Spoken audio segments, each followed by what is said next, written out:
Pang PBB.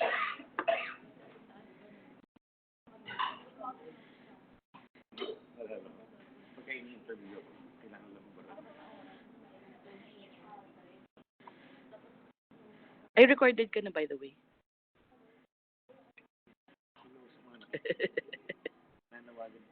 Isa pa lang naman, pero pag recorded na, kung sino manonood later on. No input. You need help? Or kaya na yan?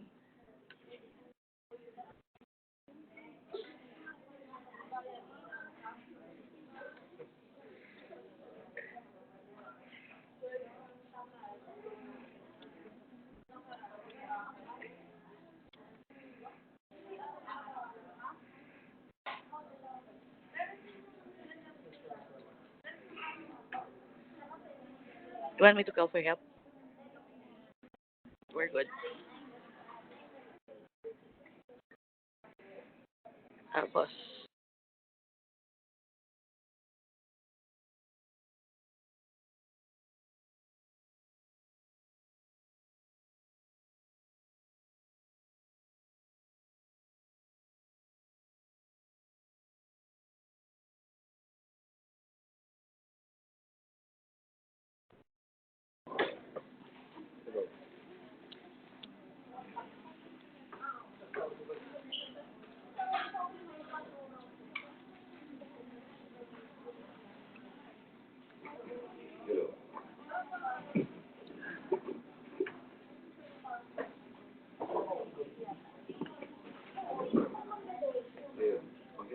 gusto mo dito banda?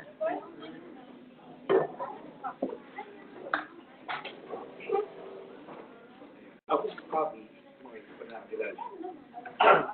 Kaibigan ni Mitch. Ayan. Nandito tayo kasi nag-request na sa part of the other things that EIC staff parang add-on learning for EIC employees and teams learning about the elections. Ano yung iba ngayon? Ano yung mga pwede natin gawin? So,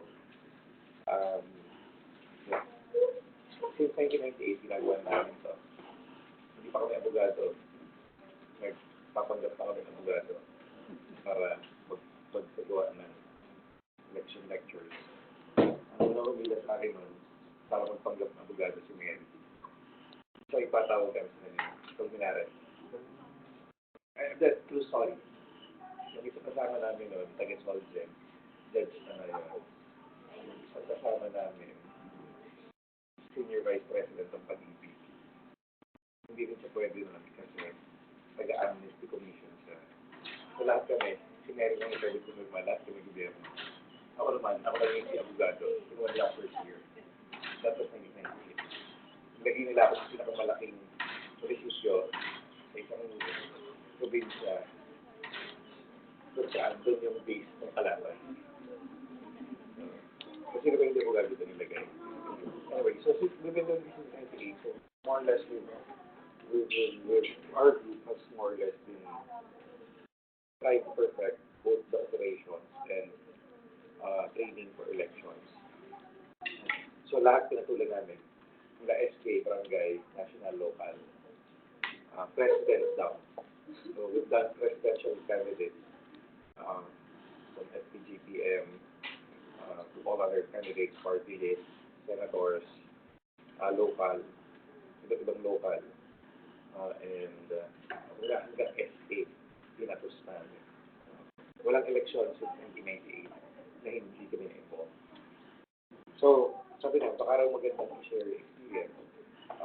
One was whether or not you're going to participate in the elections in the legal team. It's also good that you're also familiar with the processes. Ganito na yung process ko. This is the fourth day that I've been doing training since Monday. Sunday wala sa Paralegals. Kapabalik lang kayo ng umaga. Then diretso ng 8 o'clock in the morning sa Marikina. I've done three barangays here. So training them. Ang ibibigay ko sa ngayon, it's more of an update. Well, same thing, just to familiarize you with what's going to happen in the elections, uh, what all watchers know, what lawyers actually should know, um, and things that could help us just in case we want to participate as either voters, lawyers, paralegals in in the election, whether for well, especially for 2019. Uh, yeah. Yung una pong, the first thing that I'm going to have you watch, and this is what I usually do. Same thing I did with Paraliga, well, football watchers in Abra. We made around 1,007, I made around 1,200, uh, 1,200 football watchers for 3 days. So that's three sessions every day with around 170 to 200 participants, 150 to 200 participants. Um, ang unang ginagawa namin, I would always show them first yung video ng COMELEC. This is the video, which shows ano yung process of voting for this coming election, which is very good because one thing that should be right, one big thing that is noticeable is for this election, meron may resibo. Yung tinatawag na resibo ng boto. It's the VVPAT. The more technical term is the vote validation filter audit trail. So that's one of the newest things. Um, whatever you vote, whatever the machine read, it will be printed out. Dati kasi sa monitor lang lumalabas ng VCM. The VCM is the because. It's the machine. Like before it was called because, and then it became VCM in 2016. Then for 2019, they actually acquired new one. Yung old VCM kasi, um, yung yung screen nila nasa gilid pa din. You see later in the picture, yung screen nitong bagong VCM, mas malaki na nasa harapan. And it's colored. So then the print, but same system. The monitor would still show who you voted for. The printer would print out, yun ang pinakabago, yung machine, yung uh, the receipt. Maganda yung video ng COMELEC for beginners. At least you also know, it gives you the basics of the election process for 2019. From there, usually, especially what I did in some of the training sites, especially in Abra and Marikina, paulit-ulit yan. Habang inaantay mo kasama nila, 10 times na umuulit yan. So every minute video, 10 times na umuulit yan. Hopefully, tumatak sa utak ng mga nakikinig. Ipapanood sa inyo, pero just one round lang siguro. If I really don't know some of these. Yung iba, kilala ko na. But for those who I don't know, baka pwedeng makilala. Hindi kayo magkakilala ng lahat. Except for ilan, hindi. Parang, we also have some speakers and some guests. They can all share some of the experiences. Siguro we can start with DJ. Ito, DJ. Para lang kilala natin lahat. Kahit hindi kilala mo yun. Oh, DJ, si Matt. Magkakilala na ba kayo lahat? Di ako na. So, today, yung sa reduction sa John, si Mark McCoy. Can you please text me? For example, I just I'll text him later. Tapos may, I'll text him. Hindi siya nasagot kanina. He was texting me later. I had some training for him. Tuloy pa rin ako sa buhay. But tomorrow, I have in Martina. Habang ipapilala sila, meron akong 8, 1, and 5 p.m. Tinatingnan ko sa every lectures tomorrow in Martina. So it's 8, 1, and 5 p.m. Okay. Yeah. Okay. So, Joanne, DJ Joanne. Lee.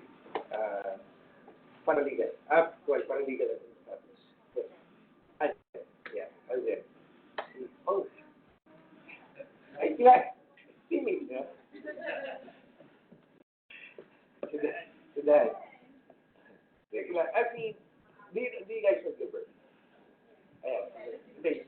kilala na pala eh. Kilala si Dennis.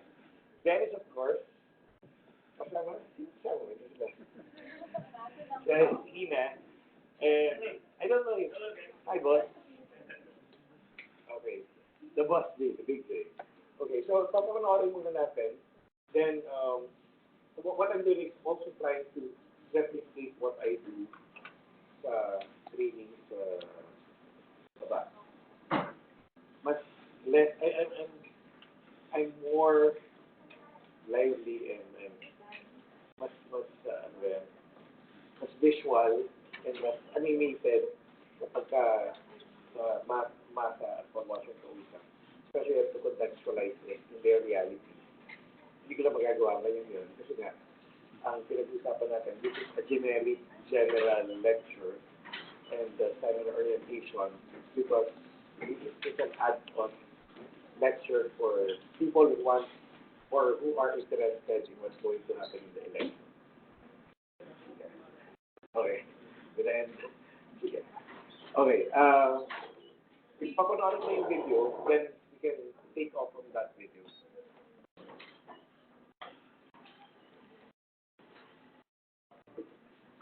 Hindi pa yan yung video ni Man. Ni Man.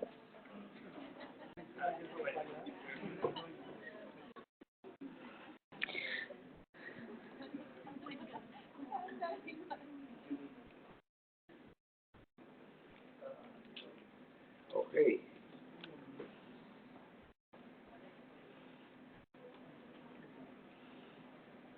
Sabi ko.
Election na sa May 13, 2019.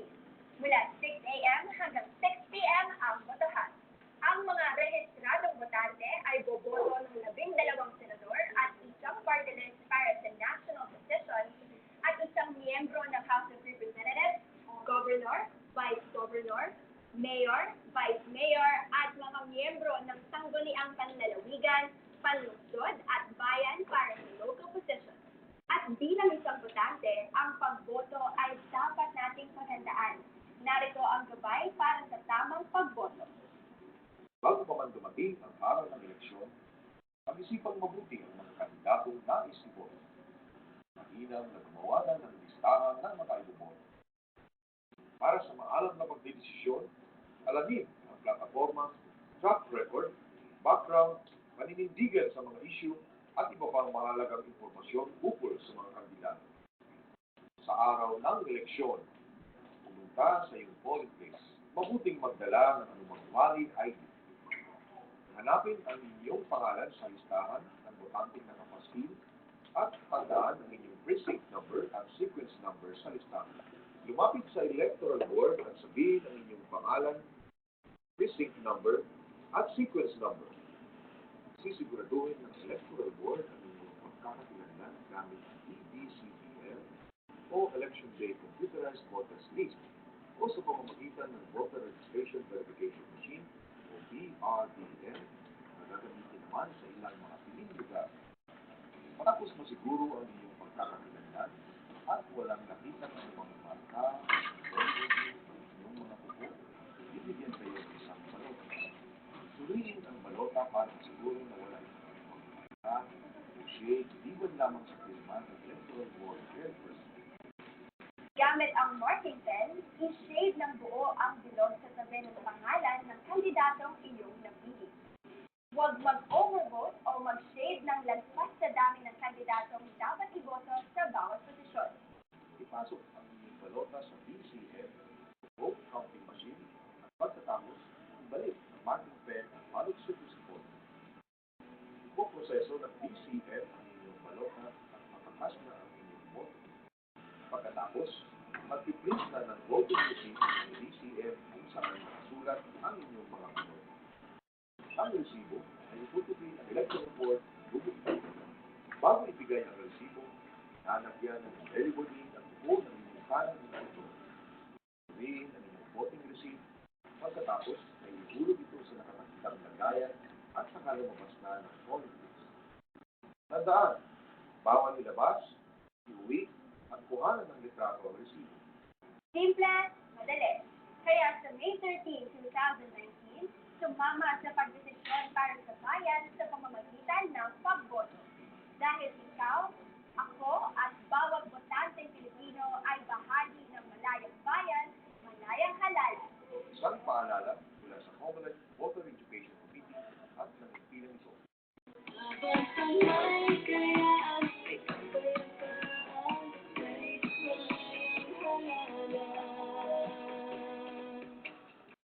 Eleksyon na sa May 13, 2019.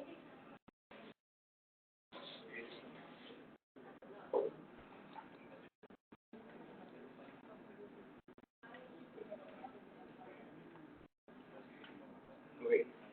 Usually, sinusunod ko rin pag election is para poll watchers. I usually follow kasi ito yung lumalabas sa nag-a-ansay. So, pinapakinggan lang nila yan yung documentation of pasok-pasok. Okay. That's what they learn. Then, I show them after, just before I start the lecture, I show them one round of yung video scandal demand. Tsaka ano. Okay. So, sorry. Nagkahulog. Hindi dahil po kapayat lumalaki buwan mo pa. Okay. That's what I usually do. But we're going to do this in a bridge version. Para lang, sabi ka, because this is a generic thing that we want you to know about what's going to happen and at least give you an idea. May mga, I'll be making references for easier reference, for simpler and less confusing reference. If I make reference I'll make reference to Abra. Kasi yun yung pinaka-result na pinatahan ko na. So, Abra yung gagawin ko example. Kaya, every time I start with a lecture on for poll watchers, kasi this is a more intensive type of training than simply teaching people how to vote. This is where you also teach yung process. I always tell them bakit mahalaga yung poll watcher. I start off with what if 10 people love you? Hindi ka pa candidate. May kandidato tayo. Kunyari, sino ba gusto yung kandidato? Again, going back to kunyari, Governor Joy Bernos of Abra. She's my client. 100 people love her. 100 people love her. 100 people love her, respect her, look up to her. Bilis na lang. Makikipagpatayan sila para kay Gov. At Abra yan. When they say makikipagpatayan sila para kay Gov, fucking bitter. Okay. Katahimik ko sa lugar na yan. Doon ako nakakita na ang pulis na yung patrol ng pulis na nakita ko doon. Saka ano pa, yung patrol ng pulis na nakita ko nagpapatrol doon, walang may dala ng pistol. Lahat naka-M4. M4 ang dala, naka-bonnet, hindi mo kita ang mukha. Tapos, full battle gear, may granada pa. Pulis to. Pulis pa lang yun. Patrolling Banggit, which is the capital town. Pero lifted ang Comelec control doon. Abra is no longer under Comelec control, which means the Comelec has not found any reason to place it under their control. It's still a hotspot, it's still a red alert area,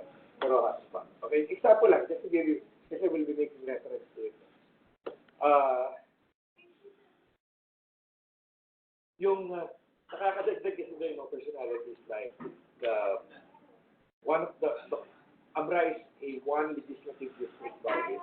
Yung tumatakbo congressman doon, isang tumatakbo congressman ng asawa pa yata ng hepe ng CIDG. So, ang mga police doon, yung regional director for example, is very neutral naman. So, peaceful naman.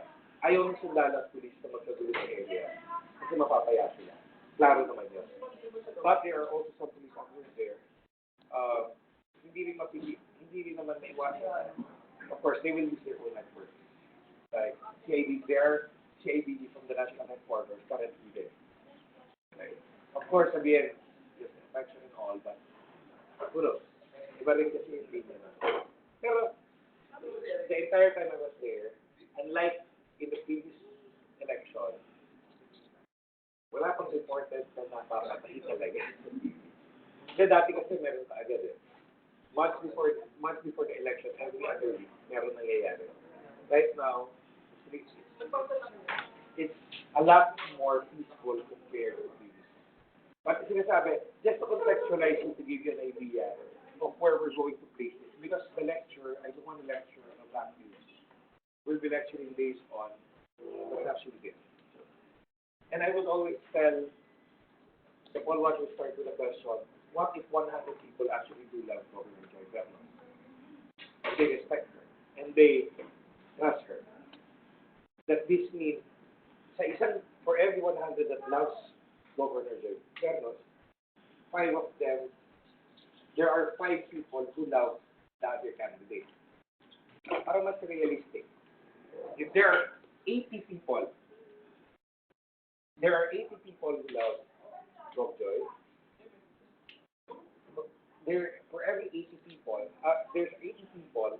For every 80 people that loves Governor Joy, there is 20 that loves the other candidate. It gives you a ratio of the standing of the candidate. So, but does love win elections? So, I would always practice it for watching. Yung pagmamahal niyo ba, yan ang magpapanalo. Dahil mahal ka ng isang 80, kumpara sa 20 ng kalaban, panalo ka na. No. Pero respeto ka ng 80, 20 lang kung may respeto sa kanya, panalo ka ba? No. Bakit? Hindi binabasa ng BCM ang pag-ibig. Okay? Yan ang hilig ako parang. The BCM doesn't measure love. The BCM doesn't measure respect. The BCM doesn't measure how competent the person is. What the BCM measures, what the vote counting machine measures, is or are votes. Yung boto ang magpapanalo at magsasabi kung panalo ka dapat. Hindi. Kaya mahalaga yung boto. Tapos na yung oras ng kampanya, all watchers, lawyers, paralegals who are involved in the election, your job, the job of those people, is to make sure that the people get the vote, our people, or their candidate, the people of their candidates get the vote, and the votes of these supporters are actually counted properly. It's vote security. Yun yung mahalaga. Tapos, and I will, ang sabi ko nga unang strategy ng kalaban, taasan ko yung boto ko. 20 lang yung mahal sa akin. Kung magmamahal sa akin, 80 sa kanya. Gagawin kong lahat para yung 80 na mabawasan. Ako ang mamahalin ng 80. Susulutin. Anyway possible. Ligawan, takutin, everything. Mabawasan lang yung boto ng kabila. Yung boto natin. Kung yung kalaban, yung boto ng isa niya na nagmamahal, hindi siya makakaboto na. Or, lilipat sa akin yung boto. That's the first strategy. Second strategy, that if I cannot get your vote and add it to me, I will just make sure that votes are added to me. Ito yung pagkaraya na dinadin ko din ng kalaban yung boto niya. So may 80 ka, 20 ako. Gagawa ko ng paraan para magkaroon pa ako ng 61 na votes, which would give me 81 votes, 1 vote more than you, making me win. So yun yung increase the votes with cheating. Second, Kung talagang hindi mo na madagdagan ang boto, hindi ko na talaga madagdagan yung boto ko, fix ko na 20. Wala akong paraan naman na magdaya to add votes. What I will do, I will just make sure that I subtract from your votes na mabawasan yung boto mo. Na yung 80 na nagmamahal sa'yo doesn't get the vote. One way or the other. So, ano yung halimbawa na? I always tell people, the football watchers that I give lectures to, like those in the primary team. Ano yung una? Ang election is on a Monday, May 13. It's a holiday. Pero, iba na yung panahon ngayon. Dati kasi, pag holiday, walang pasok na. Pero ngayon, meron talagang mga may pasok. For example, BPO. Yung mga pasok ko yung mga BPO. Yung mga fast food chain, mga nasa mall. Pumapasok yung mga yan, mga drivers, gasolina, yung mga nasa gasolinahan, primary services, they go to the office, even during elections. And sometimes they're not only suggested or encouraged to come to the office, they're actually required to be at the office. Election man o hindi. So, ano yung nangyari? Gusto nilang bumoto. If 80 yung gustong nagmamahal sa atin at gustong bumoto sa atin, yung kalaban, anong posibleng gagawin? If guluhin mo yung, i-delay mo lang yung election, yung halalan, pwede mo mabawasan yung boto mo yun. For example, classroom. Basic thing. Sabi nga, from 1990, yung mga examples sa gagawin sa sabihin ko, these are things that we saw happen for the 21 years that we've been doing and involved in all these elections. Pinagpalit-palit yung number ng presinto. Yung number ng presinto sa eskwelahan. Ay, yung number ng presinto o yung polling place. We call it the polling place. The classroom, where the actual voting takes place and where the VCM is located, if there is a VCM, is called the polling place. The building or the school, usually the school where the voting happens, that's the voting center. Yun ang isa sa mga technical na bagay na sinasabi ko parati. Kaya pinapaliwanag ko. Para mahalaga kasi yun, especially when giving directions or reporting kung may problema. Pinagpapalit-palit yung number. So, at 6 o'clock, darating mga tao, hindi nila alam kung nasaan yung kanilang presinto. Tatanggalin yung cluster precinct number or minsan, tatanggalin yung parang project of precinct or precinct map kung saan nakalagay for every cluster precinct, these are the precincts that are in here. Tatanggalin yun. Yung tao, mahirap pa maghanap. And usually, the confusion would take an hour to resolve, at least. So, kung ikaw, papasok ng alas 8, balak mong bumoto ng alas 6 para makaalis ka ng alas 7, para makaabot ka ng pagkasila mo ng 8 o'clock. Pagka alas 7 na, hindi pa nag-umpis ang botohan, would you risk losing your job just to vote? No. You go home. So, yung 80 natin, pwede mabawasan ng 20 yan. Ano pa lang yun? And that's simply by changing the numbers, or removing the numbers from the door. Isama po mo dyan yung ginagawa. Yung PCBL, the Precinct Computerized Voter List. This is outside the door. Dapat nakapasil din yan. What do? Pinupunit, tinatago, hindi pinataskip. Does it happen? Yes. A number of times. Sometimes it's not really intentional. Dahil ang daming tao natin punit. Pero minsan talaga sinasadya. There's no, it's no longer a coincidence. Nawawala. Kung ako kalaban, alam ko matatalo na ako doon sa presinto na yan. I will make sure that people there doesn't get to vote. And that's what I would do. I would target polling places or those precincts na alam ko talo ko, bahala kayo mag-vote dyan. So pag wala yung listahan, so may 20 ka na umalis, maguguluhan pa, aabot pa ng alas 8 yan. By that time, we lose 30. 30 of the 80 who loves us would have gone to their offices without voting. So ilan na lang yung natira? 80 minus 30. How many? 50. Kaya ang tinatanong minsan, yung mga nakakausap ko, basic math na nakakalimutan eh. Pagka na-pressure ba, delikado yun. Especially in an election, when you're there on the ground, people get panic. You'll be sorting out information na mali-mali, which could cause a lot of things. Cost resources, cost lives.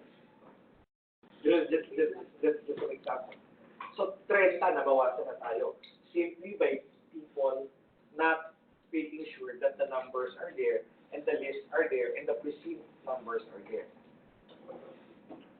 Yung lamang mo na kung 20 yung nagmamahal sa kanya, 8 sa atin, yung lamang natin na 60, nabawasan na, nag-dwindle na to 40.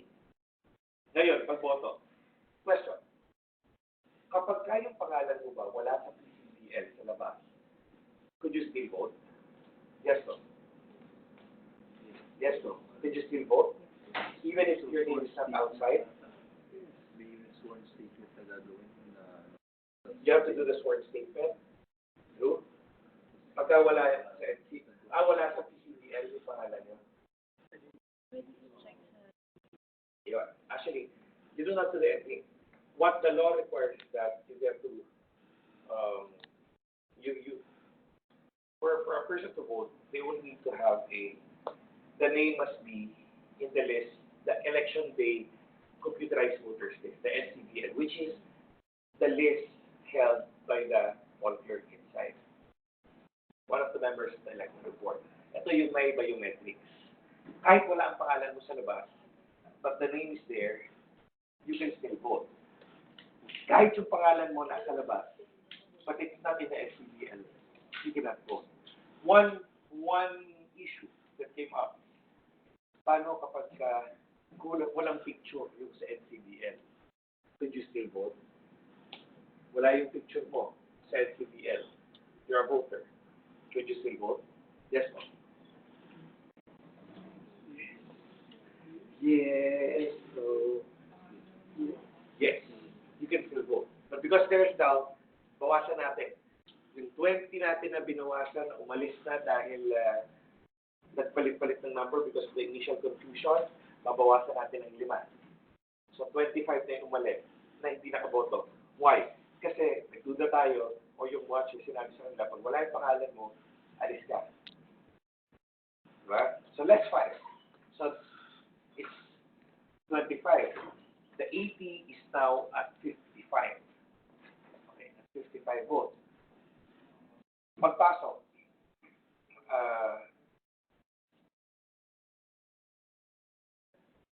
Pagpasok, biglang sinabi,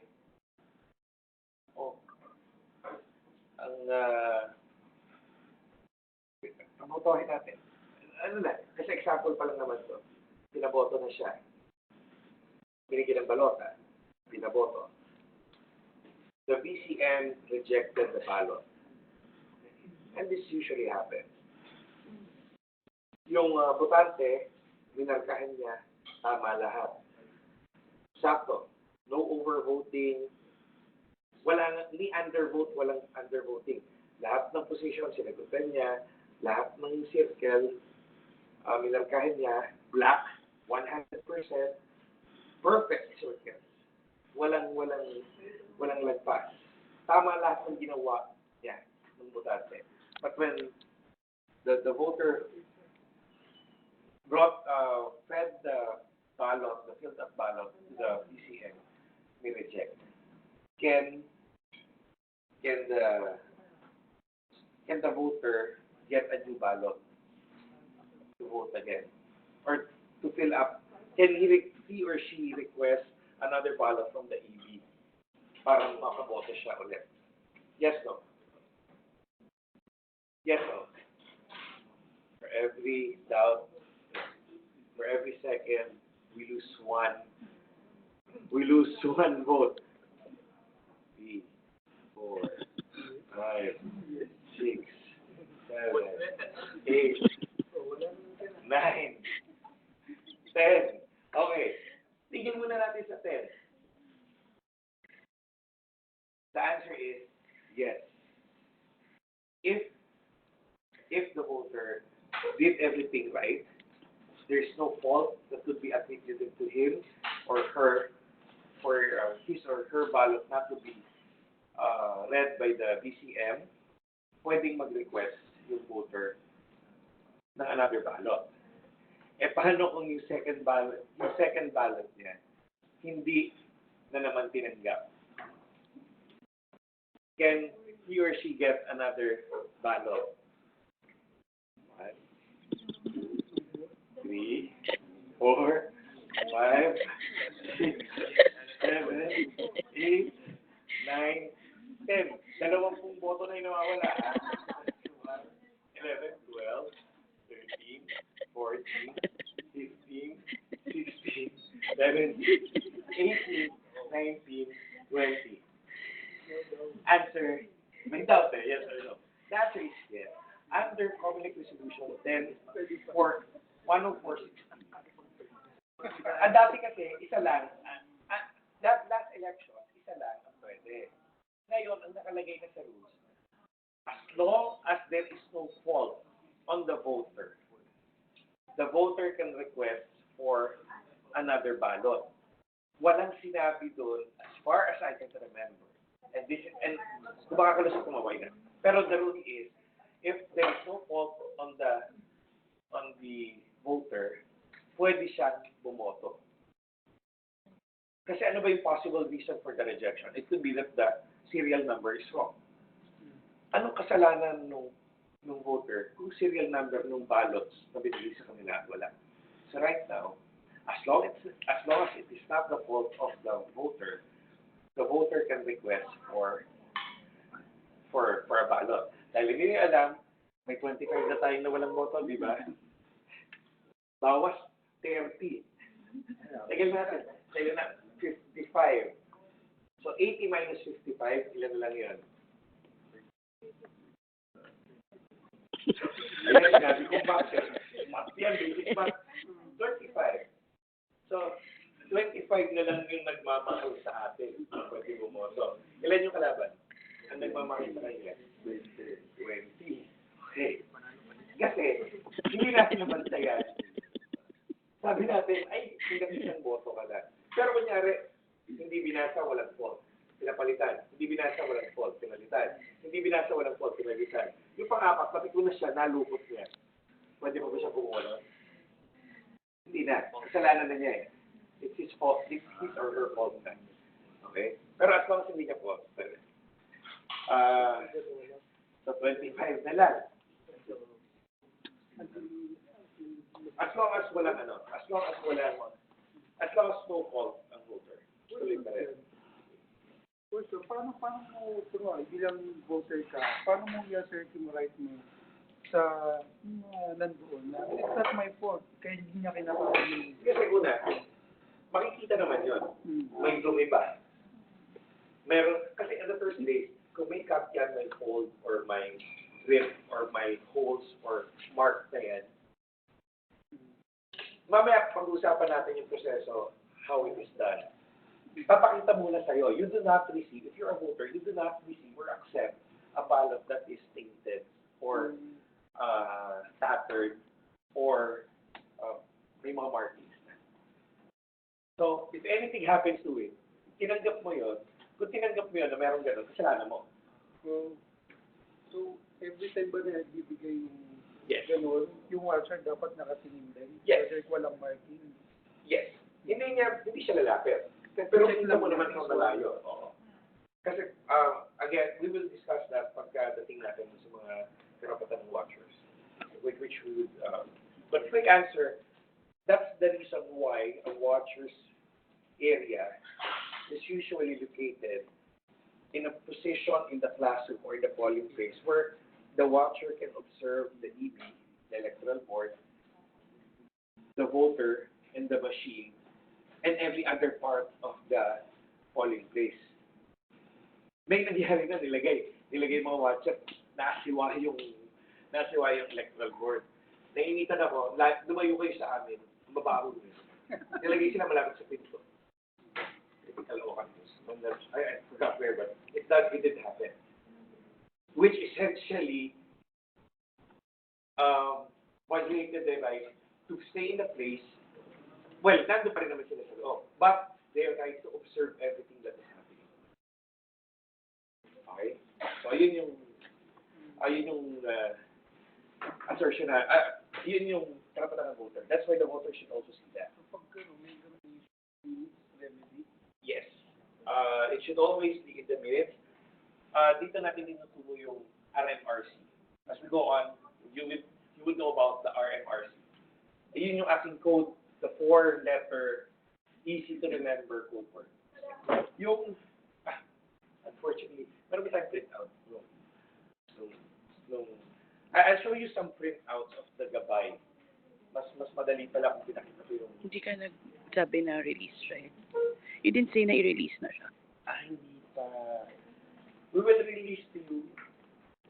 Well, we'll send to you in the group the gabay. Or siguro mag-break tayo, magkailangan via Viber. If you have your phones, you can actually check it later on. But it will be discussed. All of these things will be discussed. Inaano natin yung votes pala, yung kahalagahan ng watchers. So 25. Naka 25 na. Paano, hanggang anong oras ang election? 6 to 6 p.m. What if may nakapila pa ng 6 p.m.? Pwede pa ba bumoto? Hindi ka vote? Yes. Paano kung yung tao nakapila? The poll clerk lists down their name. Pagkalista ng pangalan, pag nakalista na ba ng pangalan, okay na yun? Kung ibig sabihin, pwede pa siyang bumoto? Yes. Pag nalista na, dapat really 30 meters yata. within 50 meters, okay lang yun. Actually, the practice is, basta nakapila, at 6 o'clock, pwede. 30 meters, pagka-supporter natin tumatakbo, pwede na yun. 30 meters. Actually, inside the school yun eh. We tried, physically, sinubukong, ano ba yung 30 meters talaga? It's actually, as long as nasa school grounds, pwede ilaban na within 30 meters siya. Paano 6 o'clock na, pumila, nagpalista na, biglang umihi. Pwede ba umihi yung tao? Yes, no. Pinaihi nyo. Pagbalik niya, tinawag na. Hindi na nakaboto. So, lugi tayo. 5 boto. Tabla na. Diba? Toss coin na yan. Tama? Paano kung... So, ang mangyayari, tabla-tabla na tayo. Paano kung biglang yung kalaban may sinabihan? Pumunta ka dyan sa presinto na yan. Gamitin mo itong pangalan na to. Kasi yan, sigurado kami na sa Metro Manila yung tao na yan. Kunyari si Jonathan Cruz. Nasa Metro Manila yung tao na yan. Alam namin, wala siyang kamag-anak dito. No one knows him because he's been living in Manila for so long now. Pero registered pa rin siya. For example, in Abra, in Banguet. Punta ka doon. Tabla na tayo. Kaso, yung isang supporter natin, isa sa mga nagmamahal sa atin, ay si Jonathan Cruz, si Jason Cruz. Si Jason Cruz, na may nagpakilala na siya si Jason Cruz, ginaya niya yung konting buhok kasi malalabo yung picture. You can actually pretend to be that person. Yung picture, yung biometrics, hindi pa rin ganun ka-clear yung mukha eh. And a lot of faces change in 3 years. Yung biometrics, 4 years ago yun. Sabihin lang yan, kung pagupit ako, humaba buhok ko. So, nakaboto. May bumoto para sa pangalan ni Jason Cruz. Diba? So, ano mangyayari? Yung 20 niya, nadagdagan ng isa. 21 na. Sa atin, yung 20 nagmamahal sa atin, hindi nakapag-reclam, hindi na-challenge yung voter na nagpanggap na si Jason Cruz, nabawasan pa tayo ng isang boto. So, 21 sa kanya, 19 tayo. Sino panalo? Kalaban. Diba? Ganun lang simple. Minsan nga, it's not even cheating eh. It's simple negligence of the people who are supposed to watch over the vote. Yun ang nagpapatalo sa atin. But in areas na meron talagang intention manggulo, mas kailangan magbantay. Okay? Again, I give these examples sa mga lectures ko, just emphasize the role of poll watchers. I would also tell them, lawyers, we can always complain to the public that there was cheating, may nanggulo, may nang-away, and everything. But if we don't have basis for the complaint, i-dismiss lang yan or it will be brushed off by the COMELEC or even the court. So we need yung armas natin, we need our ammunition, which can only come from poll watchers. That's why I teach poll watchers to make sure that they know how to do the reklamo form, how to properly complain, and how to properly do challenges. Challenges or hamon is a form of protest or form of complaint, but it's directed and the to against a voter with the purpose of stopping that voter from voting. Okay. Mamaya makikita nyo yung sample. We'll show those samples. So, ayun, yun ang kahalagahan ng poll watcher. And usually start with that. And receive that. Tsaka pala kami mag-umpisa. On the day of the elections,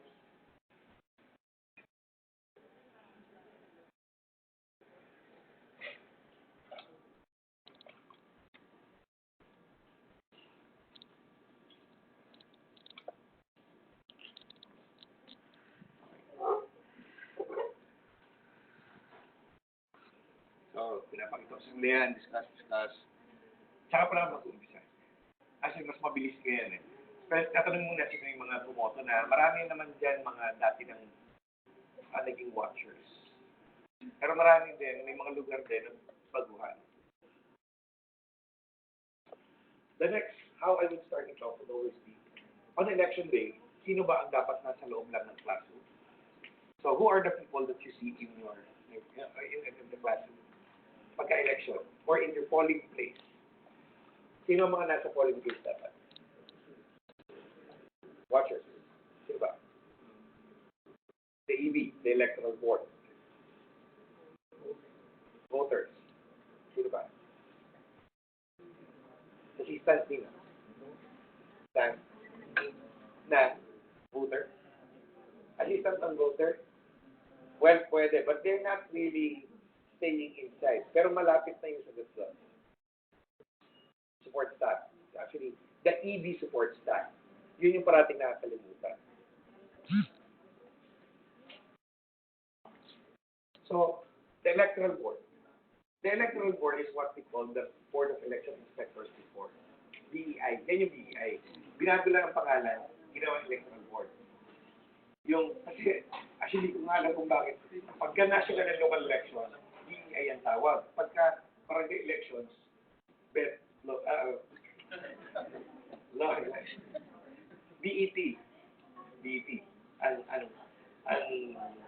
Board of Election Tellers. Hindi ko lang bakit. Ayaw that they stick with this electoral board, the EB. At ang EB, Itbulaga. Ilan sila? Tatlo. Ito, Vic and Joey. So, ganun din ang electoral board. EB, you have the chairperson, the poll clerk, the third member. That's one. Then you have their support staff. Just a reminder. Of the 3 electoral board members, isa dyan is DOST certified to handle the BCM, IT capable. So, EB na mismo yan. And usually, it's the third member kasi siya yung bantay ng BCM. After, then may support staff. Support staff, assistant lang talaga alalay. Then the voters, then the watchers. So watchers, parties and candidates na lahat watchers. Aside from them, sino pa yung pwedeng may watcher? Sino pa yung mga watcher? Maliban sa mga partido at kandidato. Ano yung PPCRB? The accredited citizens arm ng COMELEC. Actually, gusto ko i-challenge yung PPCRB. I think that it is personal opinion. I do not think that fucking PPCRB should be given an accreditation as a citizen R kasi run by laymen and the church, the Catholic Church has already issued an endorsement of candidates. How the fuck can they be non-partisan when they have already endorsed candidates? I don't know why it was never questioned. No one's questioning it. Anyway, you want to sa akin pagiging the temple. Yes. Depende kasi sa locality, depende rin sa national. But right now, we'll check on the list. Wala namang magpapanggap dyan na, well, it's the usual, PCRB, NAM12, these are the usual suspects. But the IDP, I think, can also be represented. Under the rules, ang nakalagay sa rules, even professional groups can request the COMELEC to allow them to field watchers, non-partisan watchers, under 10460. Pwede yun. So it's not really only PPCRB.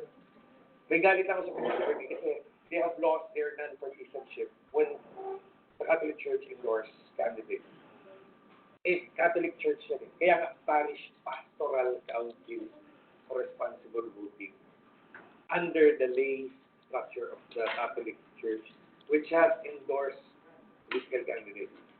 Anyway, pero depende yun. Kung I think in provinces like Abra, for example, I think because the church is more inclined to support the incumbent, so it's good for us. Kung ikaw ay tao, but in areas na iba yung sinusuportahan ng Catholic Church, iba yun. Like in Baler before, ang mga Angara hindi sinusuportahan ng simbahan yan sa Baler at sa Aurora before. There was one election that they went against the church was against them. Hindi ko lang alam na yun. Pero that's just an example. Okay. So, may watcher yung citizens are. If you read the rules na nakalagay doon, even professional groups like the IBP can field non-partisan watchers as long as they are allowed by the public. So, may watchers. Then voters. Voters who are lining up to vote, waiting to get their ballots, voting, feeding the BCM, and leaving. So, yun lang yung mga pwede sa loob. Kapag, sino ngayon yung DESO?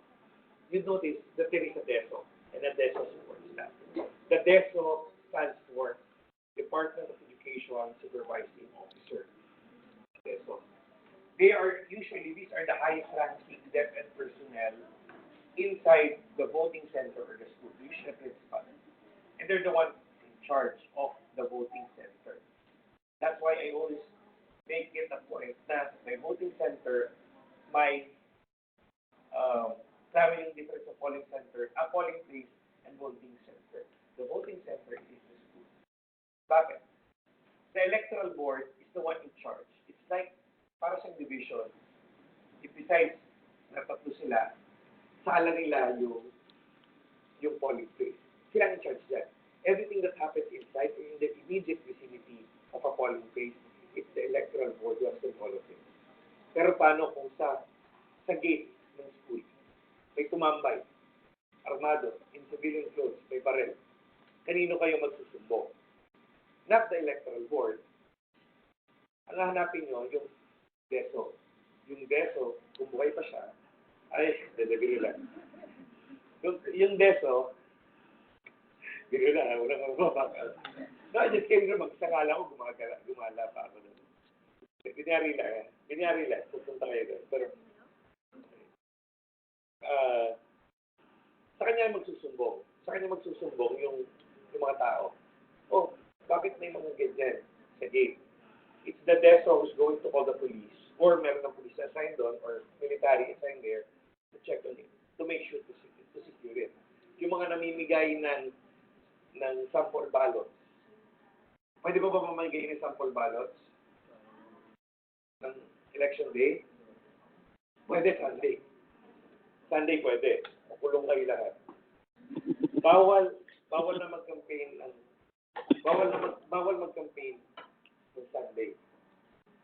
campaign, the last day of campaign is Saturday. You do it on a Sunday, jackpot kayo. Gulo. Ayan, so bawas na naman yun. So yung 19 natin na botante, nabawasan pa ng 5 kasi nakulong for campaigning on a Sunday. Bawal din uminom ng linggo. So baka mamaya may uminom pa ng linggo, makulong. Okay. So anyway, it's the DESO. Now, syempre, if you're the DESO, you're the supervisor of the school, you need support staff. So may dalawa siyang support staff at least. Then there is also a technical support staff trained by Smartmatic Company like the USD, who would assist the ED just in case there's a problem with the machine. Remember, one of the ED members is trained, IT capable. Pero they can only be trained so much. Yung DESO support, technical support staff can come in if it is needed, but they cannot stay inside. The DESO, much as she is powerful and in charge of everything in the school, she cannot interfere in the electoral board's operations. Hindi siya pwede tumambay sa isang classroom at nandun lang siya dahil gusto niya. If they do that, complaint, reklamo, RMRC. What is RMRC? It's reklamo, needs, resolution, certification. We have some slides to show you. So, the electoral board again, what was the BEI? And it's a collegial body. Hindi porket sinabi ng chairman, sino masusunod. Still, majority rules. 2/3. Okay. Pero nagiging practice kasi kung ano sabihin ng chairperson. Yan ang sinusunod iba. But the fact is, it's a collegial body, majority rules. So, kunyari may question, isang watcher, sinabi, hindi siya si Jonathan Cruz. Naglabas ng ID. Sinabi niya, ako si Jonathan Cruz, pero yung ID niya kasi is medyo dubious pa. Subject to, parang may doubt pa about it. Pinagbotohan nila, do we allow him to vote or not? Sabi ng chairperson, allowed to vote. Sabi ng poll clerk at saka third member, no, do not vote. Anong mangyayari doon? Pwede bumoto o hindi? Pwede bumoto o hindi? Yes, no? No. Kasi nga, 2/3. Majority rules. The decision of the majority becomes a decision of the group. Collegial sila. Paano kung ginawa ng chairperson? Gusto mo, ganito na lang. Tawagin ko itong si support staff. Support staff, hindi ka. Naniniwala ka ba dapat siya bumoto o hindi? Ay, chairperson, naniniwala ako. Dapat bumoto yan. Kambe ko sa inyo. O, 2 against 2 na. Sino masusunod? Sino masusunod? Papabotohin o hindi? No. Kasi yung support staff, alalay lang yan. That support staff should not even be part of the deliberation. Tagabili lang siya ng soft drinks. Tagabili lang ng tao. So, bakit ganun yun? Pwede teacher siya, pero assistant lang siya. Alalay, sumamoy, abuyong, hindi naman palamuti. Muchacho. Okay? Next. Sino ang mga pwedeng EB? Right now, it's very important for the EB to be there. Have to know the EB. Sino ba sila pwede? May qualifications yan. Ngayon kasi may listahan na ng electoral board. Each cluster precinct would already have their electoral board. Especially, kilala na rin ng ibang mga watchers. Kasi nagkaroon na ng final testing and sealing ang maraming areas. Which means marami nang nangyaring, nagtinest na nila yung mga DCS. So, kilala nila.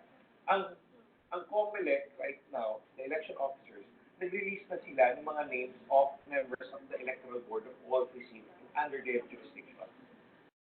Okay? Pero, just to be clear, hindi pwedeng electoral board member ang anyone related up to the fourth civil decree sa any candidate to be elected in their jurisdiction. Anong sabihin na? By fourth degree of responsibility. Tuwa ang mga poll watchers pagka pinapaliwanag ko yan. Nagiging activity pa yan. Kasi tutulong sa nila yung taas baba, yung linya. Papaabuti mo, papapatayuin mo pa sila. Kunyari, ito anak niya, no? Ito anak niya, no? Itong lolo mo, lolo sa tuhod.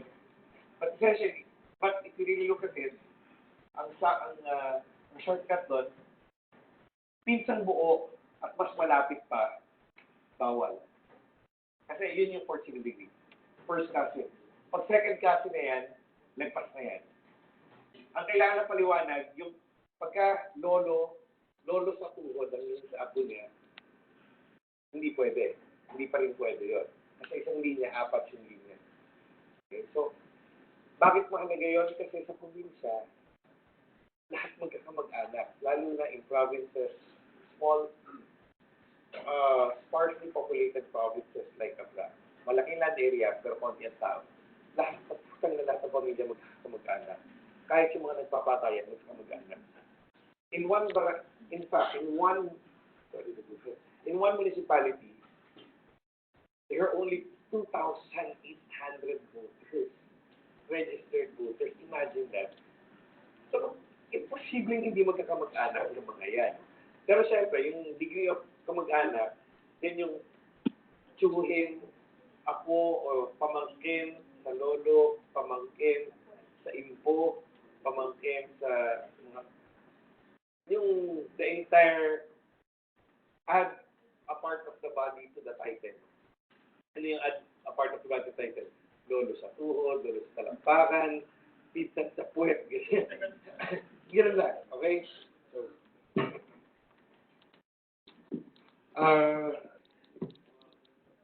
paano pagka,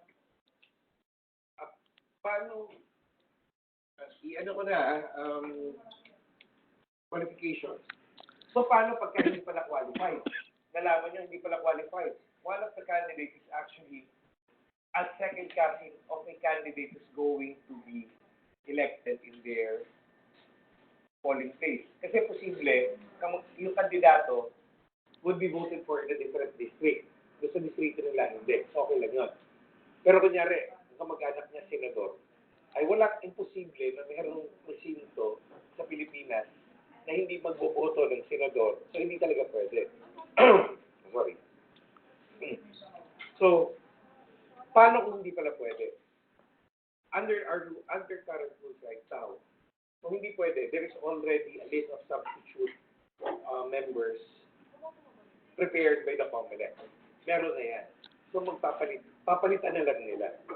And that list is also important because one of the tactics that can also be used, tandaan nyo, di ba, ma-delay lang yung election, ilang oras, a substantial number of the people who would be voting for us may not vote anymore. So one way of delaying it would be to, sabotage the election by making sure that the electoral board doesn't convene in the morning. Gabi, bingo. Poll clerk, pupunta ka yung poll clerk. Pupunta ka pa ba bukas? E baka pag pagpunta ka bukas, may mangyari sa pamilya mo. Does it happen? It sounds funny. It sounds so movie-like, but it's true. Dennis ito, Gilbert Wood, Mindag areas. Ano nangyayari talaga yan? Pupuntahan yung bahay. Huwag ka na pupunta. Again, targeting electoral boards in districts where they know that sabi na sila. Kasi nga, targeting mo na lang yun. Nalala ko yung kaya, no? Gilbert Rimulya. Nauso naman Rimulya na yan eh. Yung si Gilbert, kalaban niya si Brigante yata nun. Ang naging kwento nun, yung mga tao loyal naman si Rimulya. Nagbigay sila ng salita. We will not vote against anyone. We will only vote for the Rimulya. Totoo naman yun. Ang ginawa ng kalaban daw, again, kasi pinangalanan ko, daw kinausap yung mga leaders at mga tao. Hindi ko hihingi ng boto nyo. Ang hihingin ko, daliri yun. Lalagyan ko na ng tinta para hindi kayo makaboto. Election day. Ang daming leaders at supporters ni Gilbert Rimulya. Ito yung panahon ng Lugarsi na nagkaroon ng sakit. Sakit ng ulo, nagtae. Anong ending? Wala, hindi nga natagdagan yung boto ng kalaban. Ang ang laki ng hindi bumoto sa kanya. Talo. Okay. That's an example na nababawasan. So, babalik tayo sa example kanina, i-delay mo lang yung election, hindi na matutuloy. Takutin mo yung isa sa members sa electoral board, posibleng hindi matuloy. Sabi sa rules natin, pagka gano'n na mangyari, if one of the members of the EB absent himself or herself, the COMELEC can send a substitute to replace that member. May listahan ng substitute. Paano kunyari in one, for example, in Timeg, in the province of Abra, for example. To get to Timeg, you need to travel almost 12 hours to reach the farthest province, farthest barangay of that town. And that's from, mas matagal pa yung naggahe ka ng Maynila, papuntang Bangged. Bangged to that part of their town, 12 hours. At pagka tinamaan ko pa ng umuulan-ulan, 12 hours, madadagdagan pa ng additional 4 hours, meron pang dagdag na buwis buhay. Kasi, rough roads and all. Okay. So, ano gagawin ng EB? Paano kung hindi dumating yung substitute? Pwede gawin, ay sabi ng rules, again, it's under the rules. If, while waiting for the substitute, or if the substitute has not yet arrived, the electoral board can actually appoint a temporary member from any person who is registered as a voter in that municipality, and as long as that person is non-partisan. Pwede. Okay? Clear yun. Pagka dumating yung substitute, tapos yung trabaho ng temporary, papalit na yung substitute. So you have a level.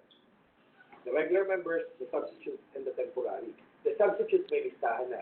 Yung temporary, in extreme cases that the substitute does not arrive on time.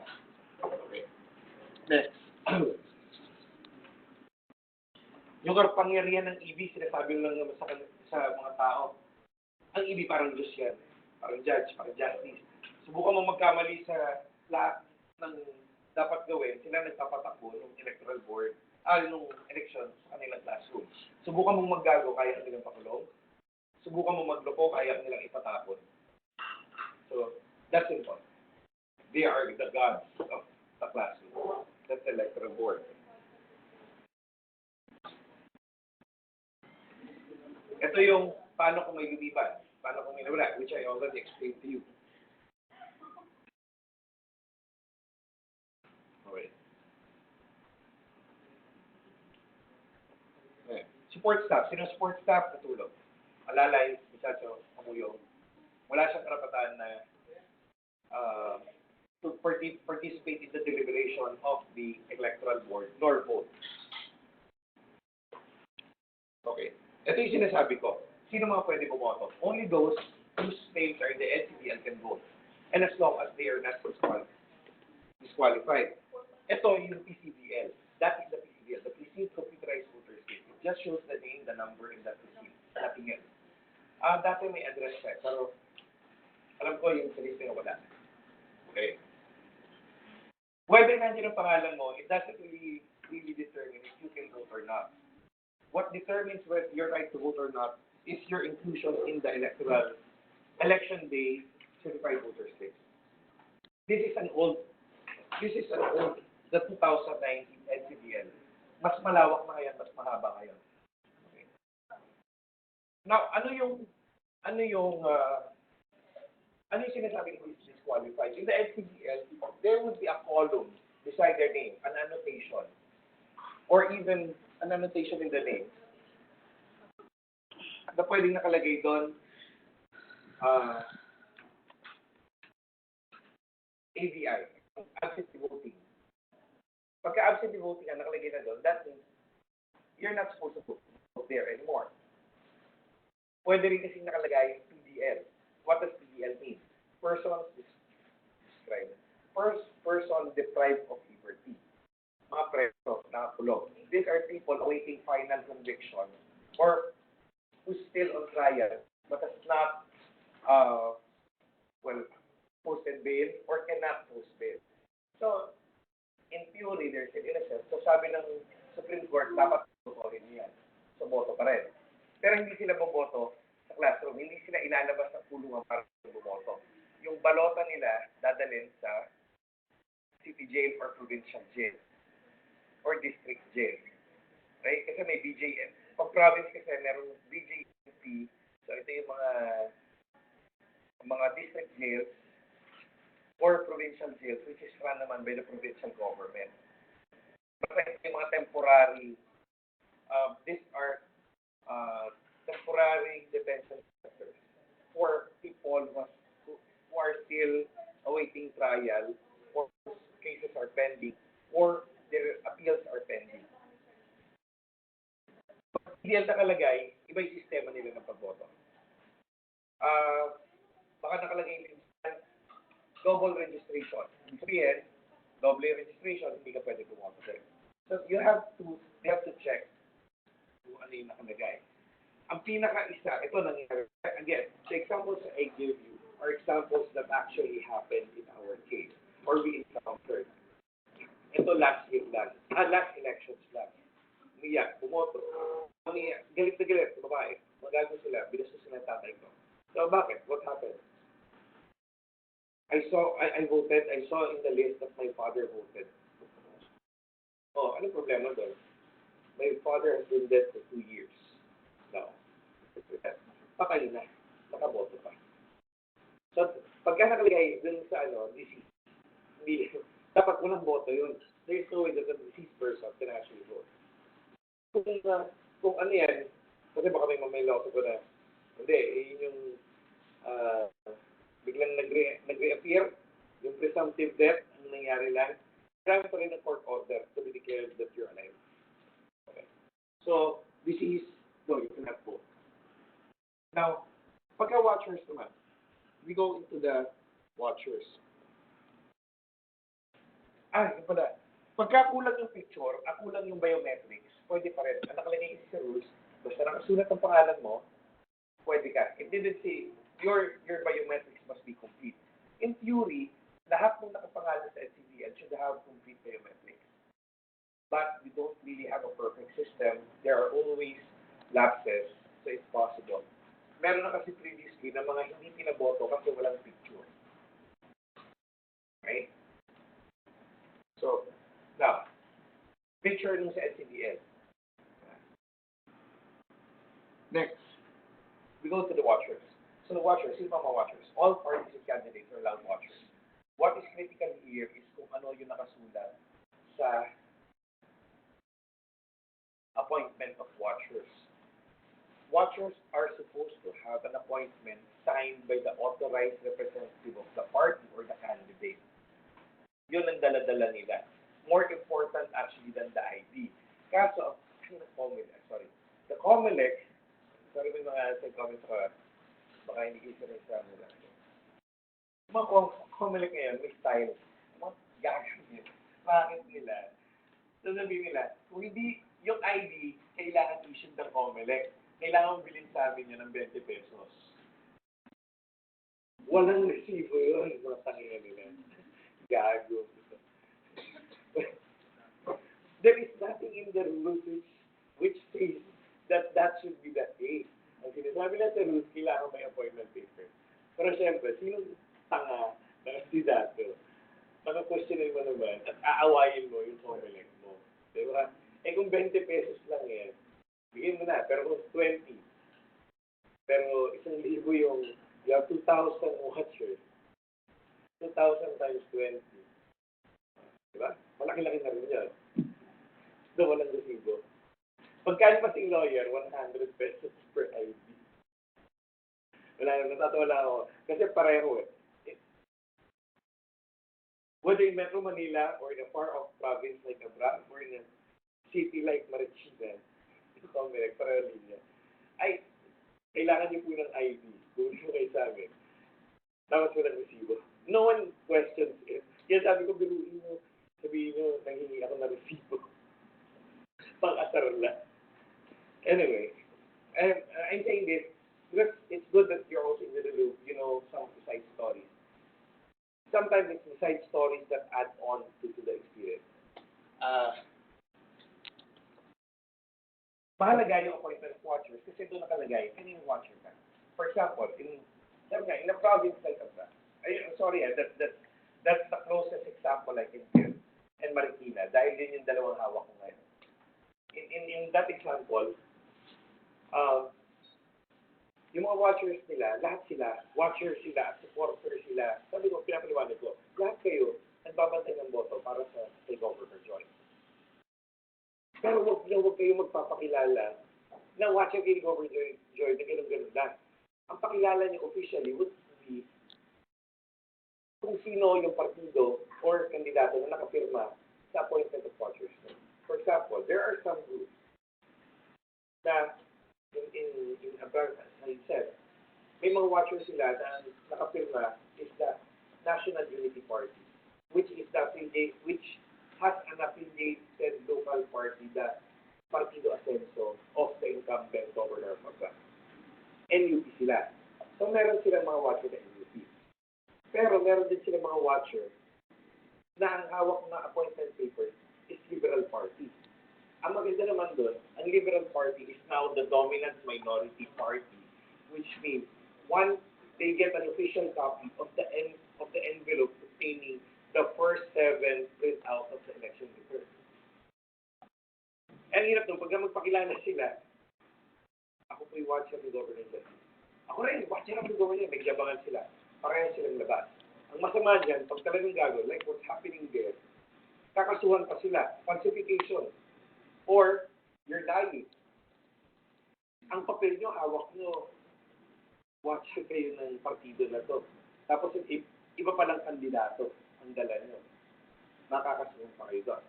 So it's just an example. What is critical is what's written on the appointment of watchers paper. Okay, Yung mga watchers, ang dominant majority party pala is the PDP. Partido Democratic ng Pilipinas, okay, PDP. Yung dominant minority is the Liberal Party. Na kasama natin, LPC is in a bribe, for example, dala nila yung LPC. Pero sabi ko, huwag sila mag-mali na ipangamot sa akin ng mga direction. I have my own bylaws. So, ano pa ba? Kasi iba yung sa local. Then, you have to use whatever networks and resources you have in that. Ang sarap na maging dominant minority party ka at least hindi ka na makikipag-agawan sa election return.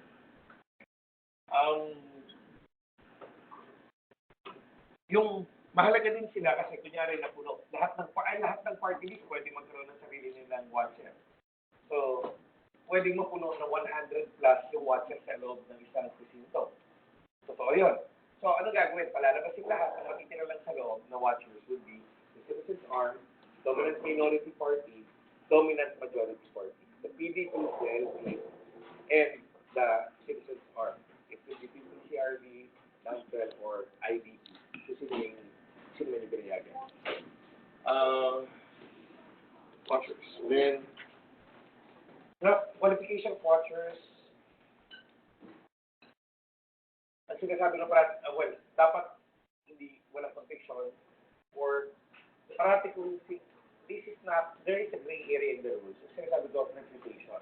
If, for example, a watcher is known to be a hoodlum or a goon or hanap-awit ng nato, pwede mong questionin na mas mahirap sa reputasyon ng tao na yun.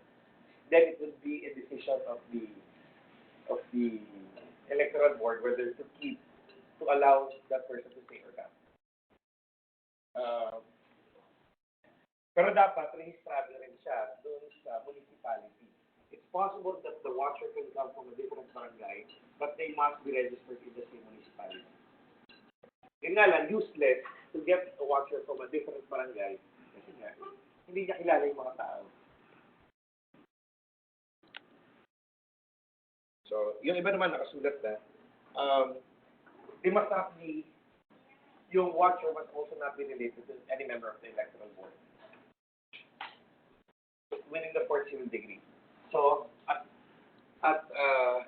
from first cousin closer to a more intimate relation that hindi pwede. Pero pag lagpas na ng first cousin, pwede na.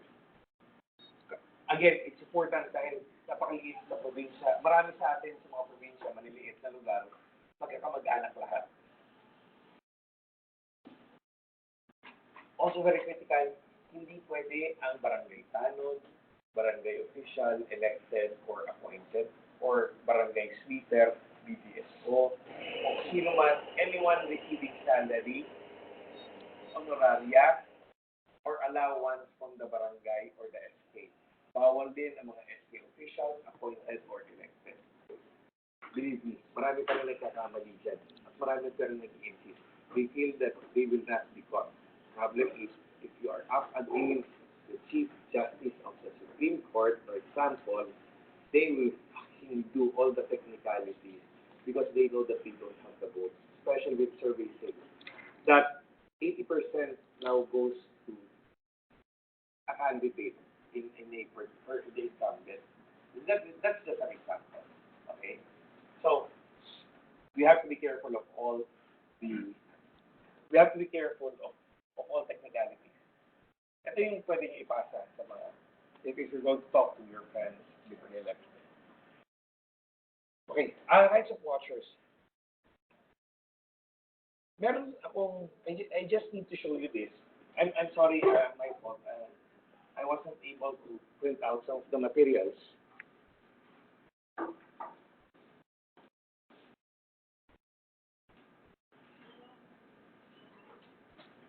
I prepared this for my lectures.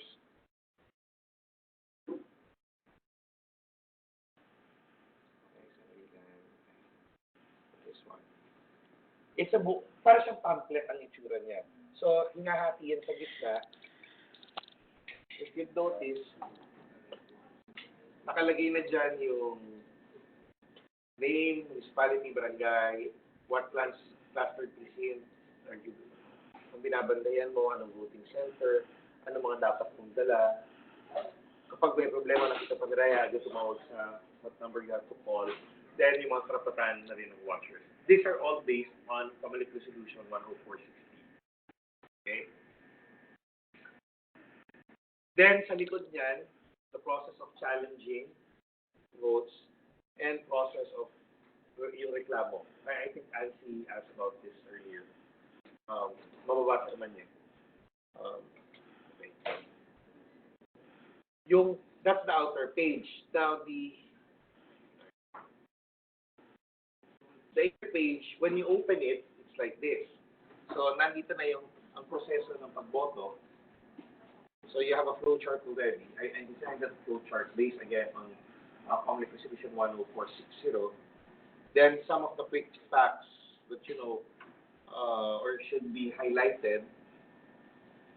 Paano pag hindi tugma sa resibo, yung VVPAT, anong oras yung botohan, sino yung pwede bigyan ng balota, sino yung mga pwede bumoto. Okay? Then you also have what you need to do sa end of voting, counting, transmission, and printing of ER and other report overview. So, meron yan. That's the first thing that they have. That's the first thing that I provide the poll watchers I create. I can show you, I will send you copies of this to invest in. Then,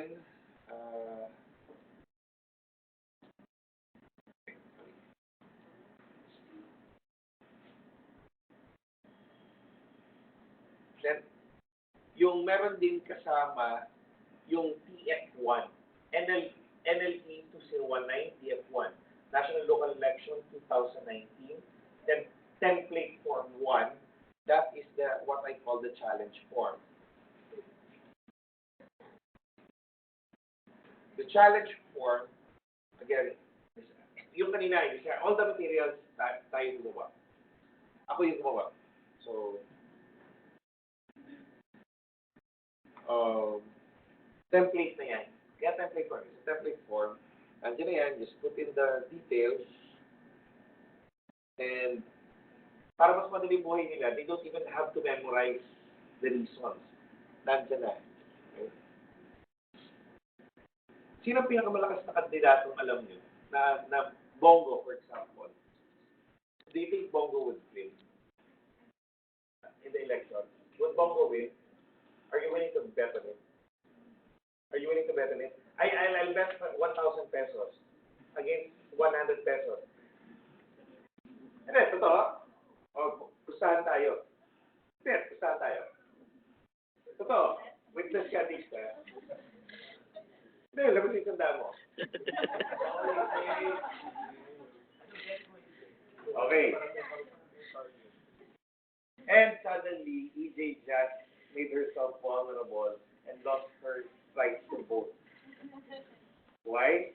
Because one of the things listed as a reason for a person to be challenged from voting, nakipagpustahan sa resulta. People would always get trapped by it. So yung mga rason for challenging is already here. They just have to check it. So you just have to read it. This is PS1. Okay? Then fill in the blanks na lang. Mamaya papakita sa inyo ni Mads, ni Mitch, kung paano gawin ito. So excited na. Excited na ako pakita yun. Okay. Yung isa, yung PS2 naman, so, ang challenge is just a form of reklamo. Nagre-reklamo ka na itong botante ito, hindi dapat bumoto dahil sa mga rason na ito. So, it's just a specific, with the purpose of preventing that voter from voting. But for all other types of reklamo, we have TF2. I designed template for number 2, just in case for those who might be interested to file complaints. So, the same thing, fill it up. Now, what I usually do, nakalista na yung mga pwedeng complaints. Naka-check na yan. Checkan nyo na lang. Pero dahil nga, ang daming pwedeng mangyari. For example, may biglang pumasok magsayaw ng Dante Gulapa sa loob ng classroom. Is it possible? Fucking yes. Nakakita na kami na parang si Raulo. Sa bar nga, meron na biglaan na lang kumakanta, di ba, inuuntog ang sarili. Even in elections, it does happen. So, iba pang sa dahilanan. But essentially, nandiyan na lahat. Okay? So, kasama dyan. Then, just to make sure that you have, aside from the minutes, you need to have a certification. Para may pinangahawakan ka na, well, I made a complaint, you certify that I made this complaint and you put this in the minutes, and this is how you decided. I have developed what we call the certificate of decision, a certificate of challenge/protest and decision of the board to be signed by the members of the electoral board. Okay? Okay.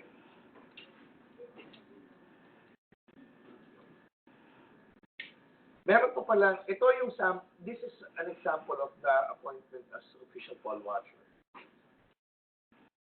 So, appointment of official poll watcher of anong party or candidate, tapos name of watcher.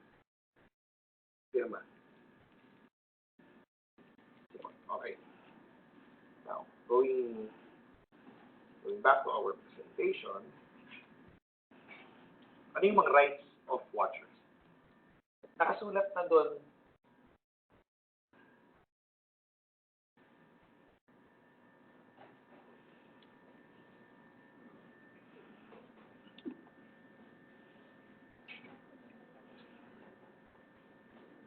ito yung mga nakasulat na 1, manatili sa loob ng lumigay na yung influence. Kukulang ko sandali. Manatili sa loob ng polling place and obserbahan lahat ng nangyari. Which, again, brings us to the point that, yes, you it's not enough that you are made to stay inside as a watcher, but you are supposed to be given a position where you can observe everything. Pag ikaw nilagay ka sa loob ng cabinet, hindi kasama yun. Okay? Yun, medyo exaggerated yung loob ng cabinet. Totoo, nilagay sa likod ng cabinet. Yun, totoo yun. Kasi sabi, ayoko buntis ako, ayoko na nakikita mapaglihan kita.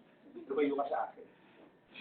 Eh, mabait naman, kasi nga yung iba, wala lang, basta nandun lang, okay na. O, di okay po, dito lang po ako. Diba? This is the purpose of having a watcher.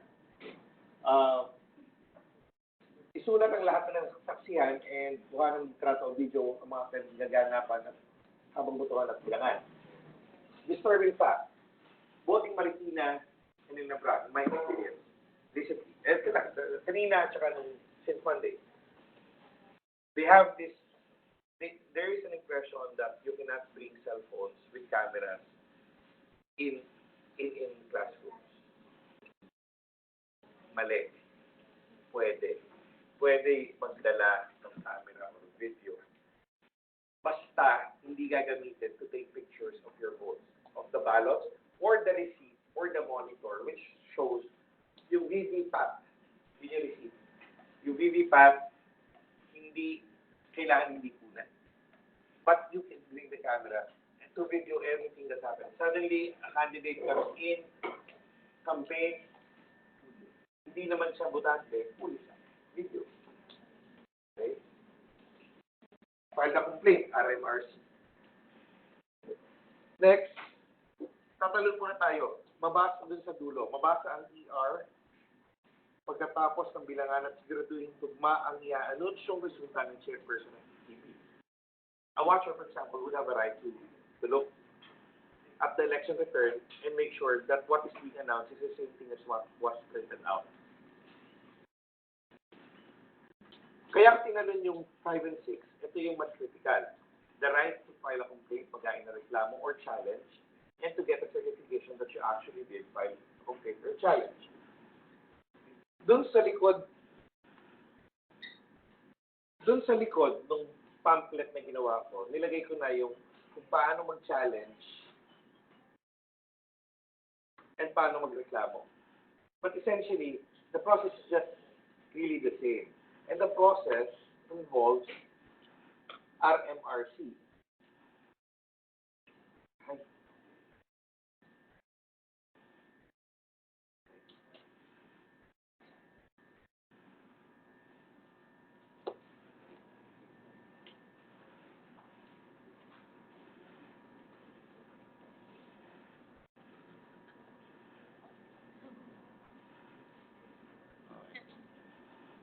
Ayan ang pinapakita ko.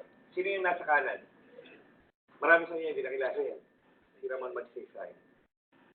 Si Ramon Magsaysay used to be a form, well, one of the more popular presidents of the Philippines. Yeah, Mambo Magsaysay. Yeah, he was the original Mambo Magsaysay GBN. Died in a plane crash. Ramon Magsaysay. RM.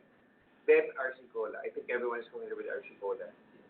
So, yan ang tatandaan nyo. Yan yung key letters na sinasabi ko sa mga tao, especially those who want to be involved in making sure that we have clean elections.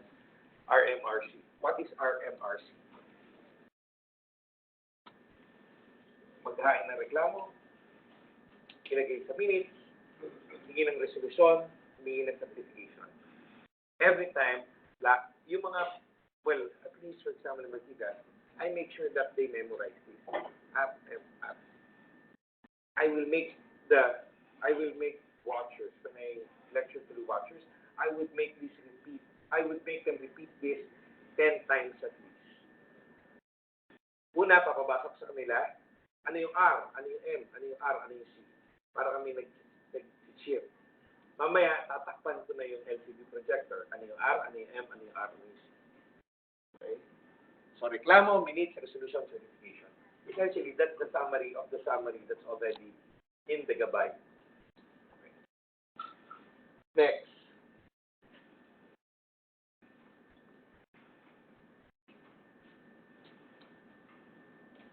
Final testing and sealing usually happens a few days before the elections. In a lot of the in Marikina, well, for example, in Marikina, where I was there earlier and where I will be tomorrow, tapos na sila ng isang araw pa. They did this Tuesday. In Abra, they're doing it, for example, I know they're doing, some towns are doing it today, did it today, some are doing it tomorrow. Okay, hanggang bukas. This is the final checking. And what I would always tell them is to make sure na bago isara, back to zero lahat, then all the seals are complete. Nakuna nila yung mga serial number.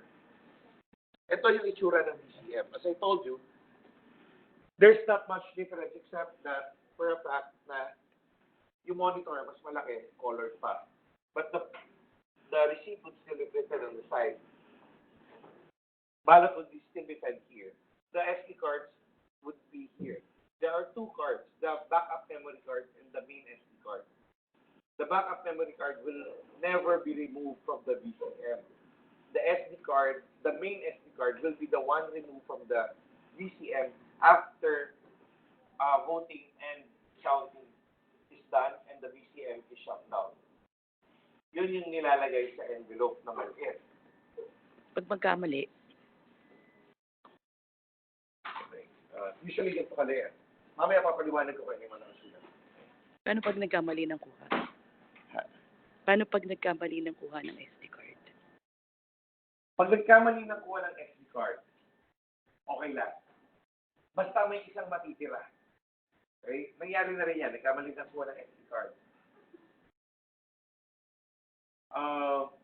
Kaya bantayan na huwag mali yung kuha. Usually, pag umpisa pa lang, nakita mo na natatanggalin mali, sabihan mo na. Kung mali yung kinuha, okay lang. Yun ang dadalhin sa munisipyo. There are rules in the canvassing rules to address the situation. What would happen if it was the backup memory card that was brought to the canvassing. Importante basahin nyo yung general instructions for the electoral board and general instructions to the board of canvassers.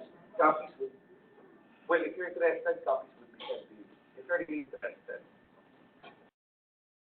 Well, yung iba na sabi nga nila, yung iba na lalabas para sa election as lawyers o paralegals, it's a requirement. Diba? Okay. This is an example of yung paano magboto. Lahat naman nakaboto, no? May virgin pa ba dito? Ayun yung tawag ko doon. This is the virgins here. Yung virgin, for example, kasi hindi naman kayo poll watcher. This is just a people. But I would always ask that. Sino yung mga virgin dito? Virgin poll watchers. Ibig sabihin, first-time poll watchers. Pagka nag-lecture ka ng person, tulad na rin lecture ako ng 3 lecture sa isang araw, 2 to 3 hours, around 3 hours, 2 to 4 hours. At natapat ka ng nilecturean mo, and nasa ilalim kayo ng court, mula alauna hanggang alas 5 ng hapon. Lahat ng kabastusan, gagawin mo na para na siguraduhin mo magising at tumatawa yung mga tao. Dahil pag nagalit sa mga yan, lalamunin ka nilang buhay. Okay. So, yun tinatanong ko. Then after you ask, sino mga virgins yan, as for watchers, sunod ko tatanungin, sino yung double virgin? Double virgin, first time poll watcher, first time to vote. Using a machine. You'd be surprised, meron mga, okay. Tuwa-tuwa ka nung tatanong, sino mga virgin dito? Poll watcher. Sila lola ka. Tuwa-tuwa sila eh. First time lang makapagtaas ulit ng kamay. At sabihin, iba na po, walo po anak ko. Hindi naman po yun tinatanong ko. It's about your familiarity with the process. Pero lahat naman tayo dito, nakaboto, bumoboto. Nakaboto na ng machine. Lahat? Hindi pa. Okay. Okay, so, yan yung itsura. That's how you do the voting. Put in the folder. So, hindi mo tatanggalin sa folder yan. Kasama yung folder, let it slide out para walang nakakakita. So, yung final testing and sealing, done a few days before, pinapos na yan, sinil na yan, nagkaroon na ng test voting. Yung test voting, what happened in test voting? 10 actual ballots were used. Pinasilapan sa mga those present, pinasok sa VCM. Tiningnan kung tama yung bilang, tiningnan kung tama yung resibo. Then they manually counted the 10. Kung tugma doon sa... So may manual counting din na nangyari. Everything's okay. Binalik nila ng 0 yung setting. Nag-print ulit ng 00. Sinil. They shut it down and sealed it. So dapat by Monday na bubuksan yan. Nasa classrooms or nasa polling places na lang yung mga yan. Okay.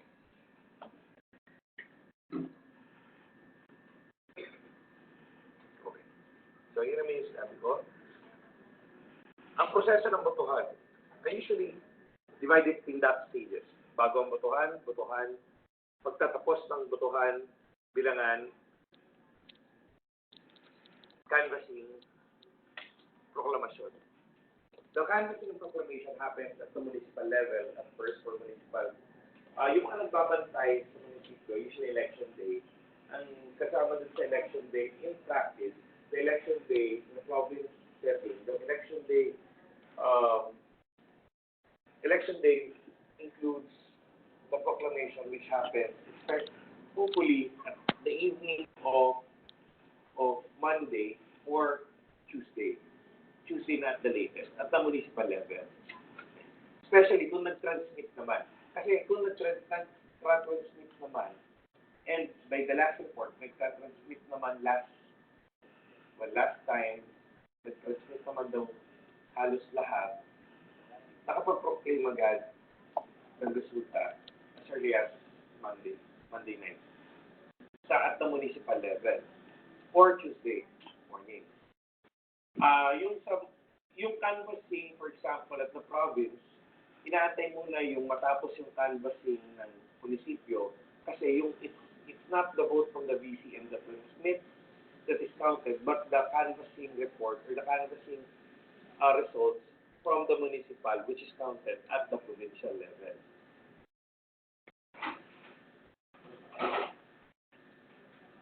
Okay.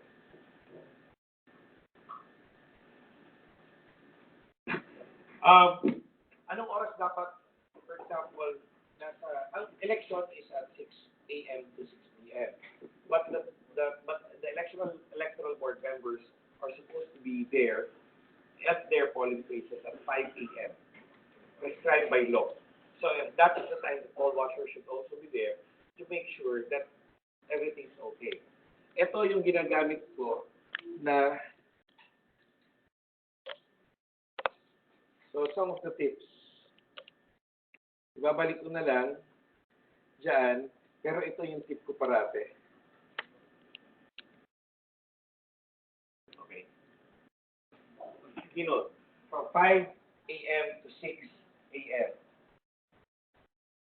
This is the mental note. This is the keywords. This is something important I teach the poll watchers I train or I orient. Kiss muna bago ipasok. Okay? Kiss muna bago ipasok. What does it mean?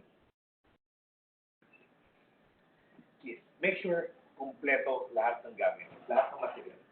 From the PCVL, the SCVL, the plugs, the VCM, the ballot boxes, the ballots. The ballots should be exactly the number of ballots equals the total number of registered voters. Okay? Then, you have to be sure, sabi ko nga, kung PDL yan, if nakalagay sa SCVL na PDL, they have to count how many PDLs are there. Then they will have to remove that same number of ballots and place it in an envelope. And someone from the city jail, from the provincial jail, electoral board would come to get the ballots sealed para doon nila papabotohin sa electoral board PDL, which is nasa preso or provincial jail, yung mga na PDL. Then there's also the EAPP voters, the Emergency Assistance Polling Place voters.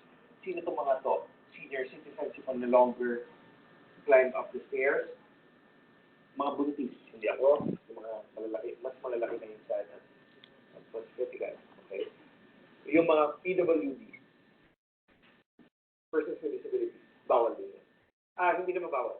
Yung hindi na nila, yung mga PWDs na hindi na makaakyat. Doon sila, meron silang special polling place sa baba, sa ground floor. They don't have to go up. Pero yung sistema nila, para sa PDL din, ipunin, ilalagay sa envelope, saka iaakyat, to be counted, to be fed to the BCM when everyone in the precinct, those voting in the precinct has already, in the polling place has already voted. You have to check also, kasi yung initialization report must always be zero. You have to be careful. Baka mamaya, yung boto galing dun sa test voting, hindi na ay zero, dadagdag yun sa boto for election day. So the initialization report must be zero. Yung initialization report I'll show you later. Yung nadaanan natin kanina yun. Then, make sure that all the seals and serial numbers match and are correct. Ano yung itsura ng serial number? Yung initialization report. Ganyan din ang itsura ng election return. So, you notice, nandyan yung pangalan ng kandidato, lahat 00. Okay? At 6 a.m., dapat mag-start ang voting. At 6 p.m. it ends. Now, call this, in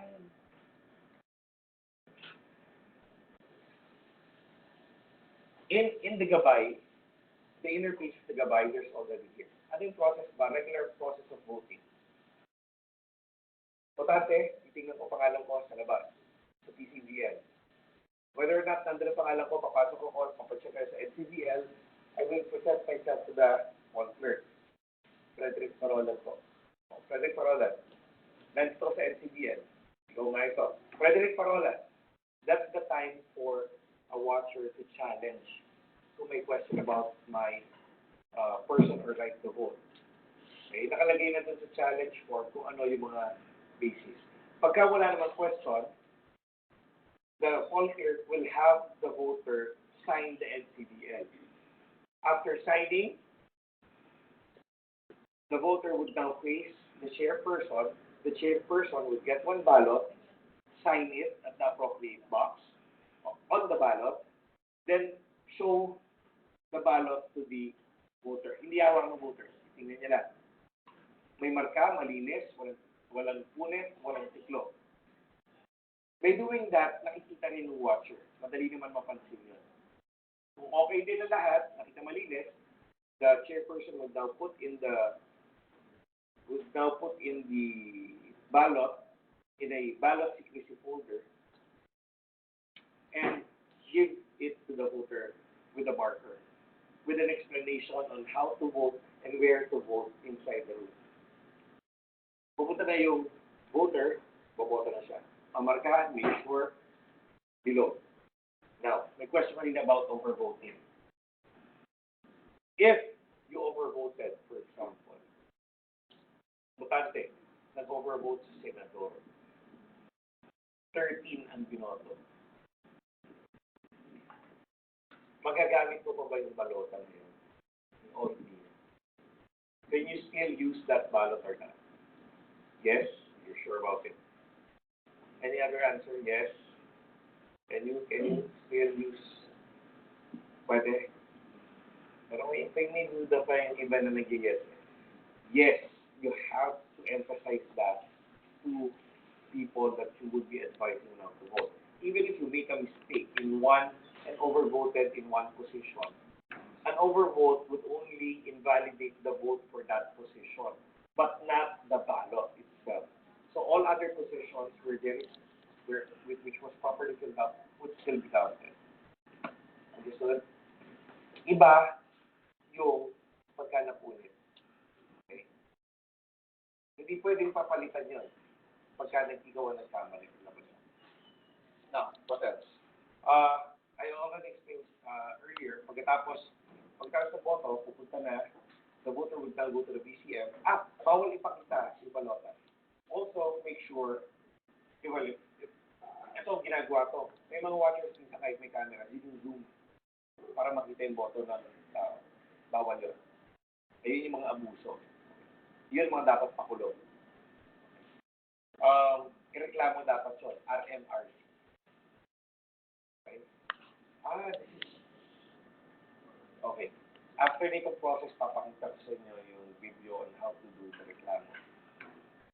Okay. Anyway, so, boto, bawal pakita. Ngayon, pupunta the voter after marking the ballot, receives to the BCM, puts in the ballot, feeds it to the BCM,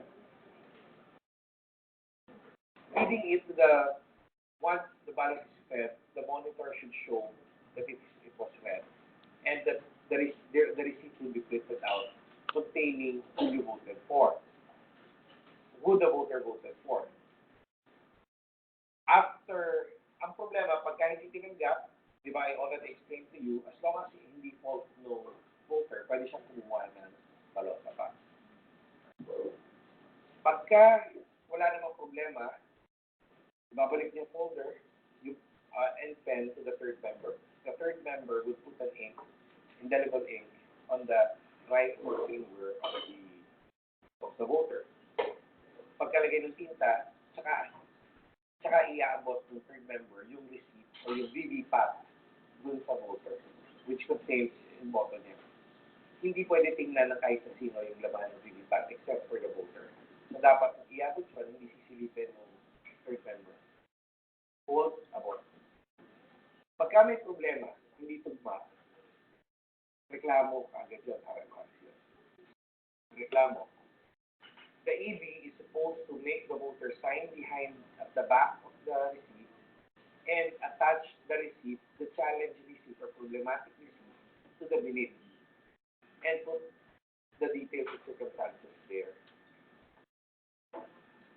Tapos lalabas na yung butante, hindi na siya papagutoy. Pag wala namang problema, yung receipt, ihulog sa receptacle, then that's it. Pwede na siyang lumabas. Bawal tumambay, bawal makapagsigahan.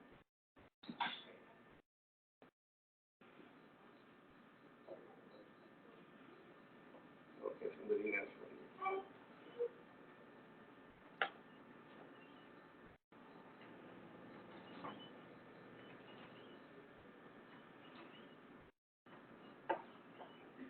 Okay, next. Ano ba yung mga mahalaga doon? So, ayun na yung after ng bubuhat. Then, kung may nakapila pa, we already explained earlier, what happens if there are two people falling in line or within 30 meters away from the polling place. Pwede pa bumoto. Papapilahin, ililista ng polling place pangalan, tatawagin ng 3 beses. Pag 3 beses tinawag at wala pa yung tao, hindi na papabutohin. Pero kung dumating yung tao on the second call, ilaban nyo na pwede pa. Or tinawag na yung pangatlong tao, at tinawag na ng pangatlong beses, pero hindi pa tinatawag yung kasunod, ilaban nyo na pwede pa. Kung tao natin, o tao nyo, kunyari. Okay? If not, pero kung hindi nyo naman kakampi, di ba, bakit nyo tutulungan?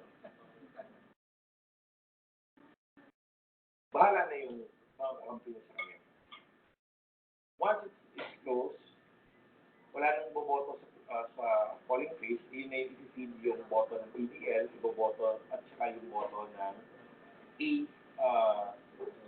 EAPP voters, the PDL, the seniors, like that, and PDL. After nun, they declare voting is closed using following the instructions on the manual within the key that is provided them. Ito close na nila yung BCM. The BCM will no longer accept ballots. Immediately after that, the chairperson will cut in lengthwise the unused ballots, put the separate halves in different envelopes. The one envelope would go inside the ballot box, the other half would go to the EU. Then, print election return. Election returns are results, print results. First will be the national, then the local. Then, lalabas na yun, magta-transmit na. Pagka-transmission successful, that's good, makakahinga kayo. Ibig sabihin, the transmission has been already sent to the canvassing center at the municipality. Okay na yun. Hinga na malalim. But, if the transmission says transmission failed, ito na yung critical. Because that means the main SD card would now be the basis, now be used for the canvassing. Kailangan, lahat naman kailangan dalhin sa municipal hall where the canvassing happens. But be extra careful when the situation calls for when the situation is that the BCM fails to transmit. Kasi yung papadala ng SD card, yun ang gagamitin at isisip sa CCS machine or the canvassing machine. Pagka-transmitted, successful in transmission, once they shut down, magpiprint yan ng election returns. Pagka LP yung watcher, the LP watcher gets the dominant minority party election return. Kailangan makakuha. If hindi naman, for example, pag Censo and UP, it's a party but it's not the dominant minority or the dominant majority party, pwede pa rin kumuha ng election return. Wala ka lang envelope na. Kasi yung envelope lang, yun yung official na may nakalagay dominant minority party. Pero, dahil maraming pinrint out, they usually print out 30 pieces. 10 would be for the media and all. The other 10 would be for the other parties. Pwede siyang humingi ng kopya doon. Minsan, tinatapon na lang nila wala nang kumukuha. Kasi hindi naman ganun karami yung watchers. Hindi na nila kinukuha. So, madali makakuha ng election return. In some cases, okay na election return. In some areas like Marikina, merong fake count form. Okay. So, which for me is redundant, but they do that. Pagka-shutdown, pag okay na lahat, in-announce na yung results. Kasi once the results are out, it will be announced. Yung sinabi kanina na yung kung ano yung ina-announce, tugma dapat dun sa ano yung sa binabasa. Pagka nag-transmit, they remove the SD card. They should put it in they must put it in an envelope and mark the back of the envelope as transmitted. Para klaro. And that envelope will be transmitted to the Board of Canvassers. Will be brought to the Board of Canvassers. Sa RCG, yung Reception and Custody Group. Sila yung parang reception group ng Board of Canvassers. Now, if transmission fails, dapat na nakalagay clearly sa likod, not transmitted. Again, this is very critical because now that card would be the basis for the canvassing. Hindi makakapag-proclaim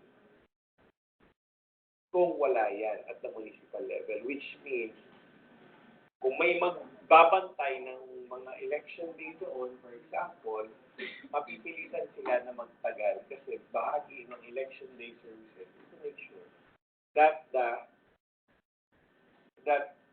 canvassing at least wala nang aberya at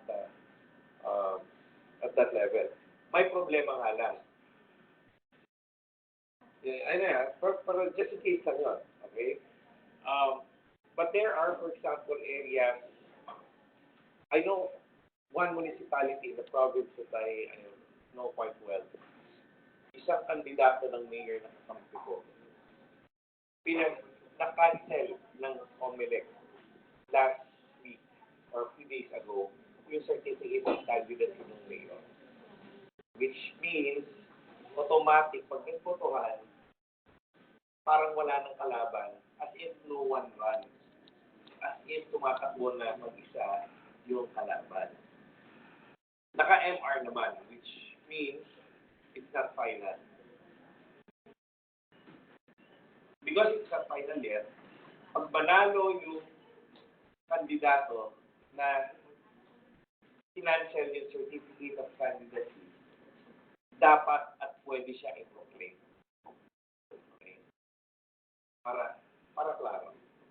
There are things like that. There are nuances like that. for example, in a place like Manila, one of the leading candidates with the 96% voting preference advantage in the second district of Marikina, for example, made disqualification case because she used to be a commissioner of the Philippine Competition Commission. And the PCC law says, once you have severe relations, you cannot run for any public position. But this is contrary to the resolution and to the decision of the Supreme Court, the document of the Supreme Court, which says that for positions where the Constitution is provided for the qualification, you cannot add anything. Like, you cannot force them to undergo drug testing. Ayun yung in-invalidate dati ng Supreme Court. The COMELEC said required lahat ng candidates to undergo drug test. Pero wala naman sa batas yan. Hindi requirement under the Constitution. So, in-invalidate nila. So, in those cases, as long as walang TRO or suspension of proclamation ang COMELEC, the candidates will and must proclaim if they win the elections. Okay? Klaro tayo ba? Yung ipapapanood ko ngayon, this is an example of how you do. There are two scenarios here. The first scenario is how do you do a challenge. Si Jason Cruz is a voter, bumoto, right to vote. Yung watcher ni Governor Jun Sundo, hindi sundo, Jun Sundo. Nahiya Jun Sundo. Dapat sundo, kasi biglang, hindi, sundo nila. Jun Sundo, yung watcher niya, nagbantay, challenge yung karapatang bumoto ni Jason Cruz dahil hindi raw siya si Jason Cruz. So Jason Cruz had to produce an ID to prove that it's siya yun. Kung wala siyang ID, what Jason Cruz can do is to get another voter registered in the area to attest to the fact that he is actually that person. O kaya, kung challenge ka naman because of some illegal act, like nakipagpustahan na ginawa ni Julie, kailangan lang pumirma na, no, I did not do that. I swear. And you swear before the electoral board.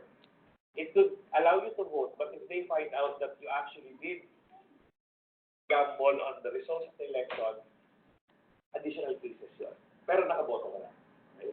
So yun yung klaro doon. So yung first scenario is on challenge. In this situation, pumayag na bumoto kasi may ID pinakita. Yung scenario 2, yung voter na yun, same voter, pinakita niya yung balota niya dun sa watcher for the purpose of agitating that watcher. So para pa siyang naggulo, nagkaroon ng away, para pa siyang nangampanya. Protest yun, reklamo. That is an example of how you do a protest. Essentially, it's both RMRC. Pero maganda kasi, pagka napapanood dito ng mga tao, those without any legal background, they actually get to see how it is done. Papaliwanag na lang na, hindi. Yung watcher dyan, huwag nyo gagayahin. Kung malumanay kayo, mas maganda malumanay. Huwag kayo lasing. Okay. Kasi, lalo na ito, yung mga video namin nakuha dito, cheap lang yung nakuha namin dito ng mga artista. Yung mga artista dito, kulang sa ano. Kulang sa PF, kulang sa talent. Kulang na sa talent, kulang pa sa P. So, this is an example. I'll show you an example of what I show the poll watchers I train, or I show people how do you do challenge and complain during elections.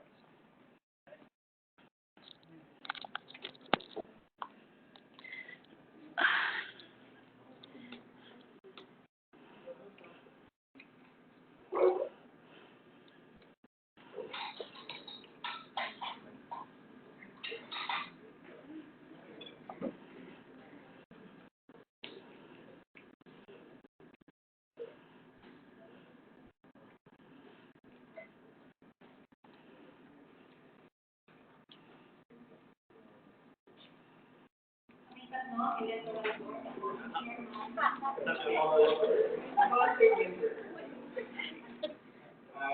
po naman gumagana bilang watcher ng isa po sa ating mga kandidato. Ako wala sa board.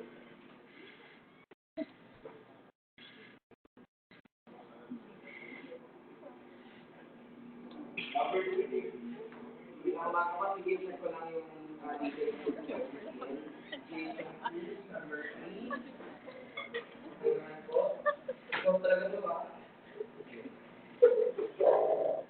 Ma'am, sir. May request po ako. Hindi po yung position ko. Number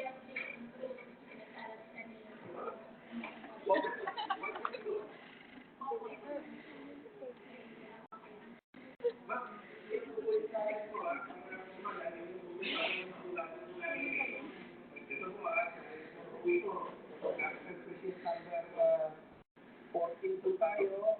Nandito po tayo sa Ernesto Santos Elementary School.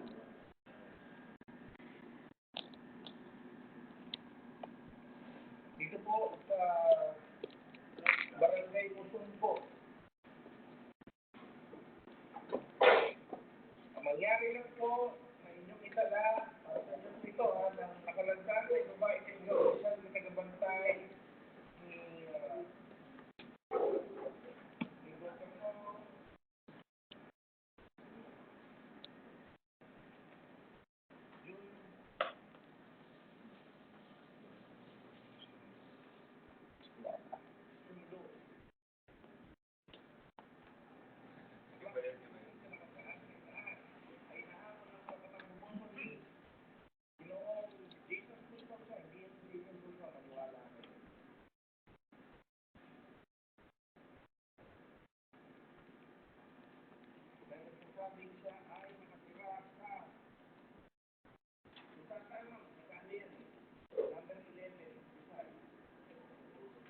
Oo nga, wala na.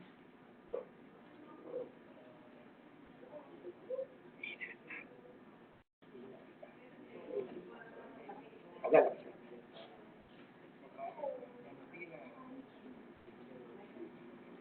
Dahil sa mga sumusunod na kadalanan. Ito po ang papanggap na katauhan ng ibang botante. Hindi siya si Jason Cruz, ma'am. Alam ko po yan. Si Jason Cruz po yung payat eh. Pinirmahan ko na po yan. Okay? Ito po. Ito po yung buong pangalan ko. Paulino de Castro.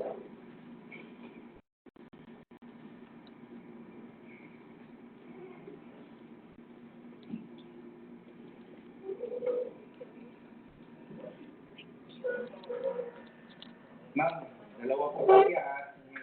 Ano ko po yan ha? Ernesto Santos Elementary School. Ma'am, tukapin po. Sabi ko na po gano'n na rin, tukapin dito po sa akin. Pag-receive lang po.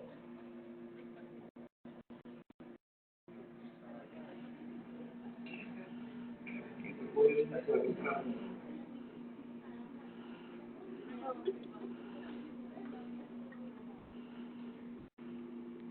Ma'am, ito po yung siya.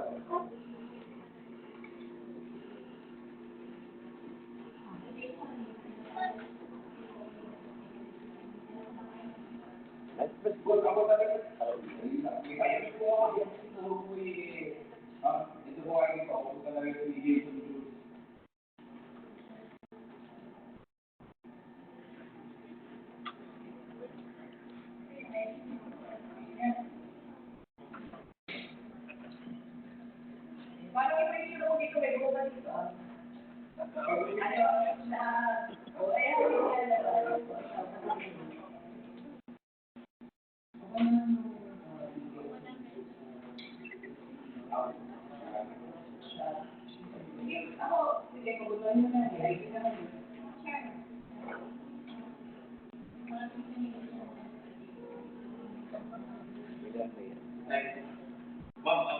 sigurado ako kung yan ay dangerous. Pero sabi ko mga abogado namin, kung ano lang ang decision nyo, pakilagay ko sa minig, kung baka motorin nyo yan, lagay ko sa minig, kaya mo ano, at saka nagreklamo ko, pero kahit nagreklamo ko, pinabayaan nyo pa rin bumoto.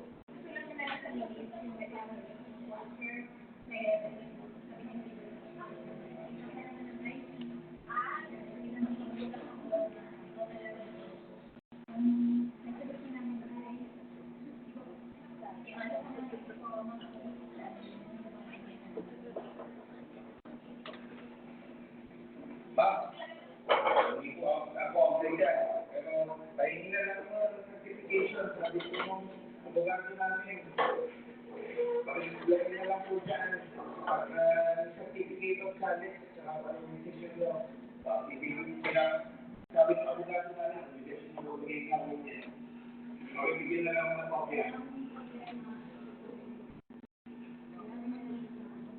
Pero hindi ko talaga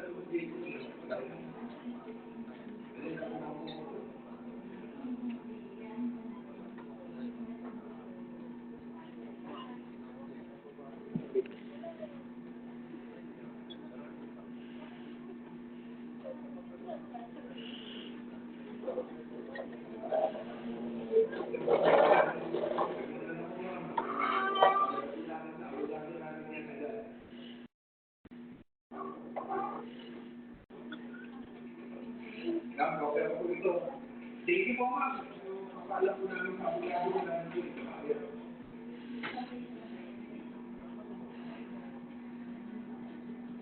Salamat po mga kapal. Magaling ko na rin po.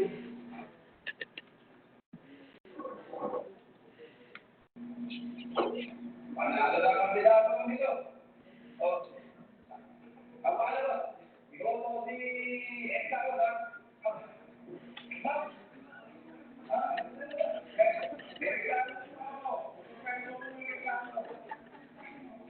Ma'am, ito po, sir, nagbubulo po, bawal po yung ginawa niya. Una, pinakita niya yung bangaka niya. Pangalawa po, nagbubulo. Ang kanya, sa loob. Gusulat ko po, ma'am, ha? Sabi ko kasi magulat namin. Ganun po or reklamo sa ganyan.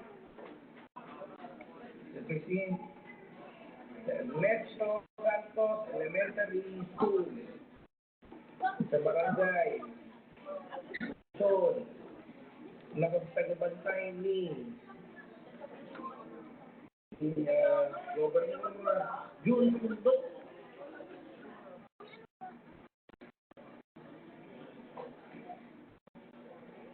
sa classroom process na nakasaad sa taas ay naghahain ng reklamo ko. Naghahain po ng reklamo. Laban kami ito, butasin natin ito. Si Jason Cruz. Jason Cruz daw siya.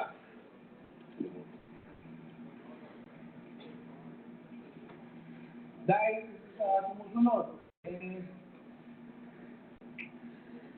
nangampanya po sa loob ng presinto, nanggulo pa po sa loob. Ito po, ilan ang detalye. Pinakita ang balota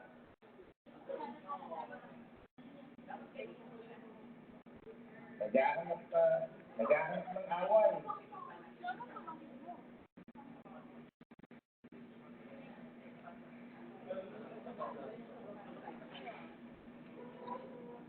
Sa presinto. Ito po.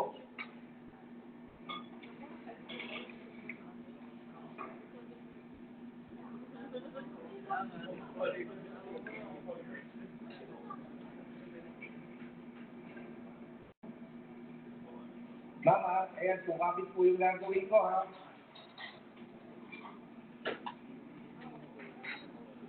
Ito po, pipirmahan po pareho, ha?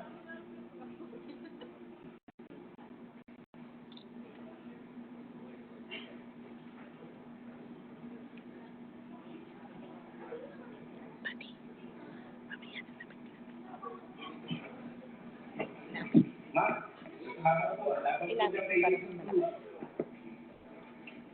Pakinig na lang po.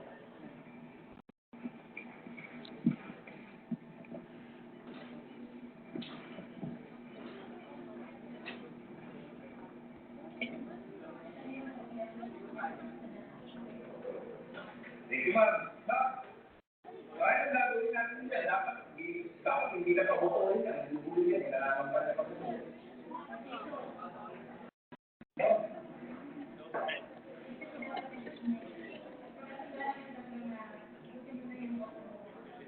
Atensya na, ma'am.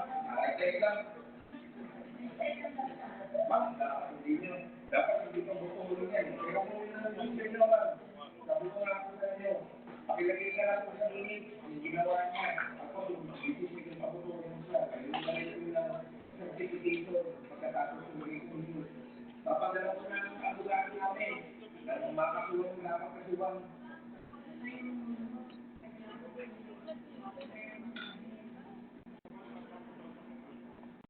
Ano ba kanya po?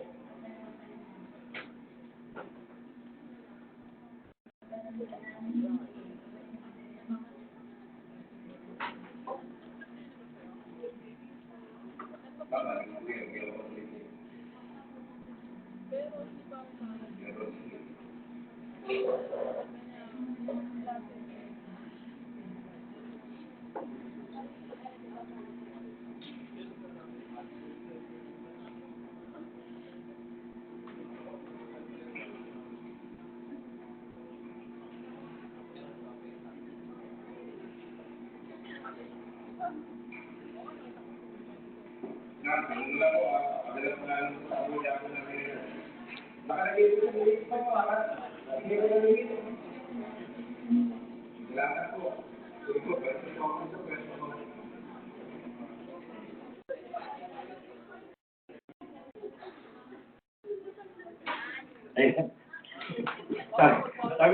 Sabi sa inyo, kulang na talent, kulang papi. That's an example of how a challenge and a complaint or a reklamo can be done during an election. A challenge is just a form of complaint. It's just that it's targeted towards a voter, and the purpose is to stop that voter from voting. Ayaw niyo bang mag-challenge ng patay? Yes. Kasi nga, hindi siya totoo. Pag nakalagay patay na, hindi na pwede bumoto yun. Okay? Kung may mga tao tayo na may kamag-anak na patay na, nakalista pa rin sa NCGL yung pangalan ng butante, padala lang o pahawak lang yung death certificate para maiwasan. Why? Again, the examples that I'm showing you, mga nadaanan namin in the 21 years that we've been doing election work, since 1998, nadaanan namin lahat yan. Totoo lahat nangyayari. Wala lang kami confirmation about SC party. But all these other things, bumotong patay, ginamit yung pangalan, dumating sila, iba na yung nakapirma, nangyayari yan. Yung mga numbers sa schools, sa polling places, they get mixed up, nangyari na rin yan. Names, yung mga PCBL, tinakbo, pinunet, nangyari na rin yan. There are even times, in one area, I think this is in Resia, nagsunog ng gulong sa tabi ng classroom. Pag alam mo na hindi na talo ka dun sa area na yon, you do things, you do stuff to make sure that if you can't add to my vote, might as well you not vote. You will do everything not to make sure that you don't get the vote. Okay? So nangyari din yun. Patayan o nangyayari yan. Anywhere naman nangyayari yan. Harangan, for example, yung Abra, kaya nababalik, sabi nga ngayon, one province that I've been to, just this past few days, kasi I've been doing, this is the fourth day that I've been doing 3 to 4 lectures, and one, sabi nga Abra, nagkaroon pang issue na nagkasampalan pa daw. One candidate, sinabunutan yung isang supporter ng isang kalaban, gumante, umawat yung kapatid, habang maawat, dumating yung isang kandidato for vice. So, nahawi yung mukha, napicturean, pinalabasin ang palsa. You'll be surprised kung sino yung nasa palsa. The surname of the person na nasampal with the same surname and has a 1 degree of relationship from someone whose office is in Taft Avenue. Yes. Okay. Pero hindi naman ganun kainit. Sabi ko nga, dun sa area na yon, hindi naman mainit kasi wala pa talagang namamatay. Unlike before, na medyo lugi na yun ang mga punerarya doon. Which is good. Again, this is good. Which is good. Sa Marikina naman, totoo rin nangyari, mas maraming flying voters doon.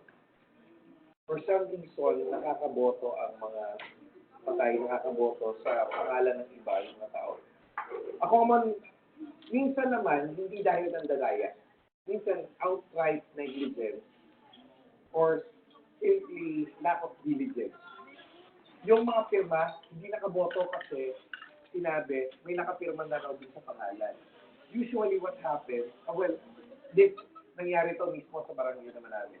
Sa presinto ko mismo, where I vote. Yung pirma, pumirma sa pangalan, check no, baka mamaya, nagkamali lang ng pirma. Instead na kunyari number 19 siya, sa number 20 siya nakaboto. Kasi yung pinipirmahan natin nasa dulo. So pwede magkapalit.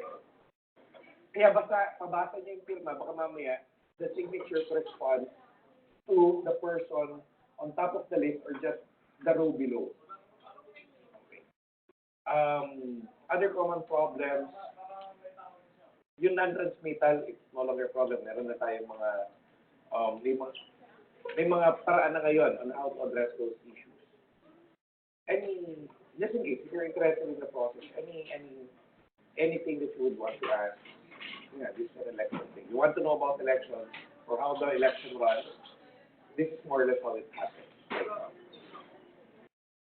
National elections canvassing for senators and party lists at the ITCS. So, ang natin yan yung mga provincial canvassing reports, yung provincial transmission. Ayun. Ano pa ba? Yes. Let's do this.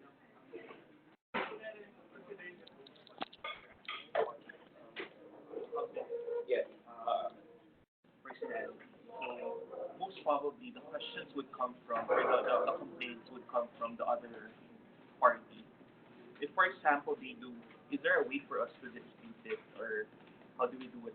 And kung kunwari, nag-rule ang EB in favor of them, ano naman natin, ano yung remedial actions natin? Hindi. For example, it depends on what issue. For example, if the issue is question yung identity of a voter. Pag nagpakita ng ID, clearly a valid ID, license, passport, the ED should have no choice but to allow the person to vote as per rules. If they don't allow the person to vote, you can't force the ED to allow him to vote. But the decision must be in the minutes and you must get a certification that it happened. Why? At least pwedeng questionin. Kung maraming nangyari, if there is enough documented situations or incidents of that type of event happening, pwede na siyang basis to file a complaint to the Commonwealth. Ano talaga minsan nahahulin mo na lang talaga. So, klaro, dapat, okay, mas maganda yung, let's try to mitigate, and those are the things that I teach also. You mitigate possible issues or problems that can be encountered. Hindi mo naman kailangan, kung may ID na, bigyan ng ID. Kung wala kang ID, pwedeng gawin na, merong pwedeng magpakilala.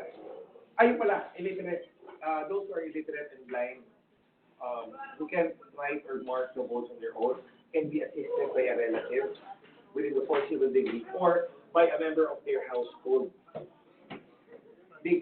Pwede rin hindi relatives as long as they're the ones actually helping the people.